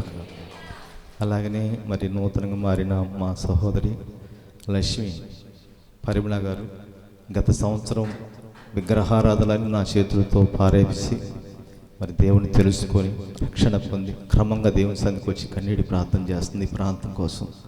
ఆ సహోదరి కూడా ఒక రైస్ కట్టించింది. దేవునికి స్తోత్రం కలుగునుగా. ఇలాగ దేవుడు అనేకులు ప్రేరేపణ చేసి దేవుడు సహాయం చేస్తున్నాడండి. మరి దైవజనులు ఆత్మీయులు మణిబాబు గారు కూడా, మేమంటే మా కుటుంబం అంటే ఎంతో ప్రేమ. నిజంగా 16వ తారీఖే రావాలండి అంటే ఖచ్చితంగా వస్తానన్నాడు. చప్పట్లు కొట్టండి గట్టిగా. నిజంగా దేశాల్లో, రాష్ట్రాల్లో, చాలా స్థలాల్లో గొప్పగా బలంగా వాడబడుతున్న దైవజనులు చిన్న సేవకుడిని ప్రేమించి, ఈ ప్రాంతాన్ని ప్రేమించి కాదు అనకుండా మరి అంత దూరం ఇందాక చెప్పాడు 1400 కిలోమీటర్లను 14 గంటలు ప్రయాణం చేసి ఈ ప్రాంతానికి వచ్చాయంటే ఆయన అంతటా ఆయన రాలేదండి, దేవుడు నడిపించాడు. దేవుడికి స్తోత్రం కలుగునుగా. దేవుడు నడిపించి మాట్లాడాడు ప్రేమైన వాళ్ళ. కనుక ప్రార్థన చేయండి. ఆత్మల కోసమే మరి తపన, ఆరాటం. వాస్తవానికి నేను ఈ స్థలంలో వాస్తవాన్ని మా దగ్గర ఏమి లేకపోయినా స్థలాలు అమ్మేసి మందిరం స్థలం తీసుకొని ఈ మందిరాన్ని కట్టుకొని అనేక ఆత్మలు రక్షించబడాలని తపన. ఏ ఆశ నాకు లేదు, ఏ ఆశ నాకు లేదండి, ఈ ఆశ నాకు లేదు. ఎందుకంటే దేవుడు రాజ్యం కట్టాలి. స్తోత్రం కలుగునుగా. ఆత్మను సంపాదించాలని తపన నాలో పెట్టాడు దేవుడు. వాస్తవానికి చదువు లేదు, మూటువాడిని, ఏమి వాక్యం చెప్పలేను, సరిగ్గా తెలియదు నాకు. కానీ దేవుడు గత 15 సంవత్సరాల నుంచి నేటి వరకు భయంకరమైన విగ్రహారాధకులు ఈ అల్పుడైన నా ద్వారా రక్షణ పొందారు. దేవునికి మహిమ కలుగునుగా. బాప్టిస్తాలు పొందారు. ప్రేమైన వల్లరా ఇంకా అనేక కార్యాలు ఈ ప్రాంతం జరగాలి. ఎంత నిరుత్సాహం వచ్చినా, నిరాశ వచ్చినా దేవుడిని విడిచిపెట్టకుండా, సంఘాన్ని విడిచిపెట్టకుండా దేవుని పని సంపూర్ణంగా జరిగించాలని నా కోసం, నా కుటుంబం కోసం ప్రార్థన చేయండి. దేవుడికి స్తోత్రం కలుగునుగా. ఇంకొక రిక్వెస్ట్ ఏంటంటే, మిమ్మల్ని అడుగుతుంది ఏంటంటే, ప్రతి సంవత్సరం ఈ ప్రాంతం కోసం ప్రార్థన చేయటానికి మరి మీటింగ్లు పెట్టినప్పుడల్లా అందరూ సహకరించండి. దేవుడి మీ కుటుంబాలను దేవుడి దీవిస్తాడు, ఆశీర్వదిస్తాడు. దేవుడికి స్తోత్రం కలుగునుగాక. అంత మాత్రమే కాదు, నా సంఘ బిడ్డలు ఎంతో కష్టపడి మన 4 పూటలు కూడా భోజనాలు వండి ఏమండి చాలా కష్టపడ్డారు. దేవుని మా సంఘ బిడ్డలందరూ కూడా ప్రత్యేక వందనాలు తెలియజేస్తున్నాను. ఎట్నే సహకరిస్తూ దేవుని పనిలో ఉండాలని వాళ్ళని దేవుడు దీవించాలని నేను ఆశపడుతున్నాను. వాళ్ళు కూడా మరి భారంగా ప్రార్థన చేయాలని నేను ఆశపడుతున్నాను. దేవునికి స్తోత్రం కలుగునుగా. మంచిది. ఈ సమయాన్ని మరి వచ్చి దేవుని వాక్యం అందించిన మా ఆత్మీయులు మణిబాబు గారికి ప్రత్యేక వందనాలు. మరి మీ అందరు కూడా నా ప్రత్యేక వందనాలండి. మరి దైవజనులందరూ కూడా మరి వచ్చిన విశ్వాసులందరూ కూడా సంఘపేటలో భోజనం సిద్ధపరిచారు కనుక బయటే భోజనాలు చేయండి.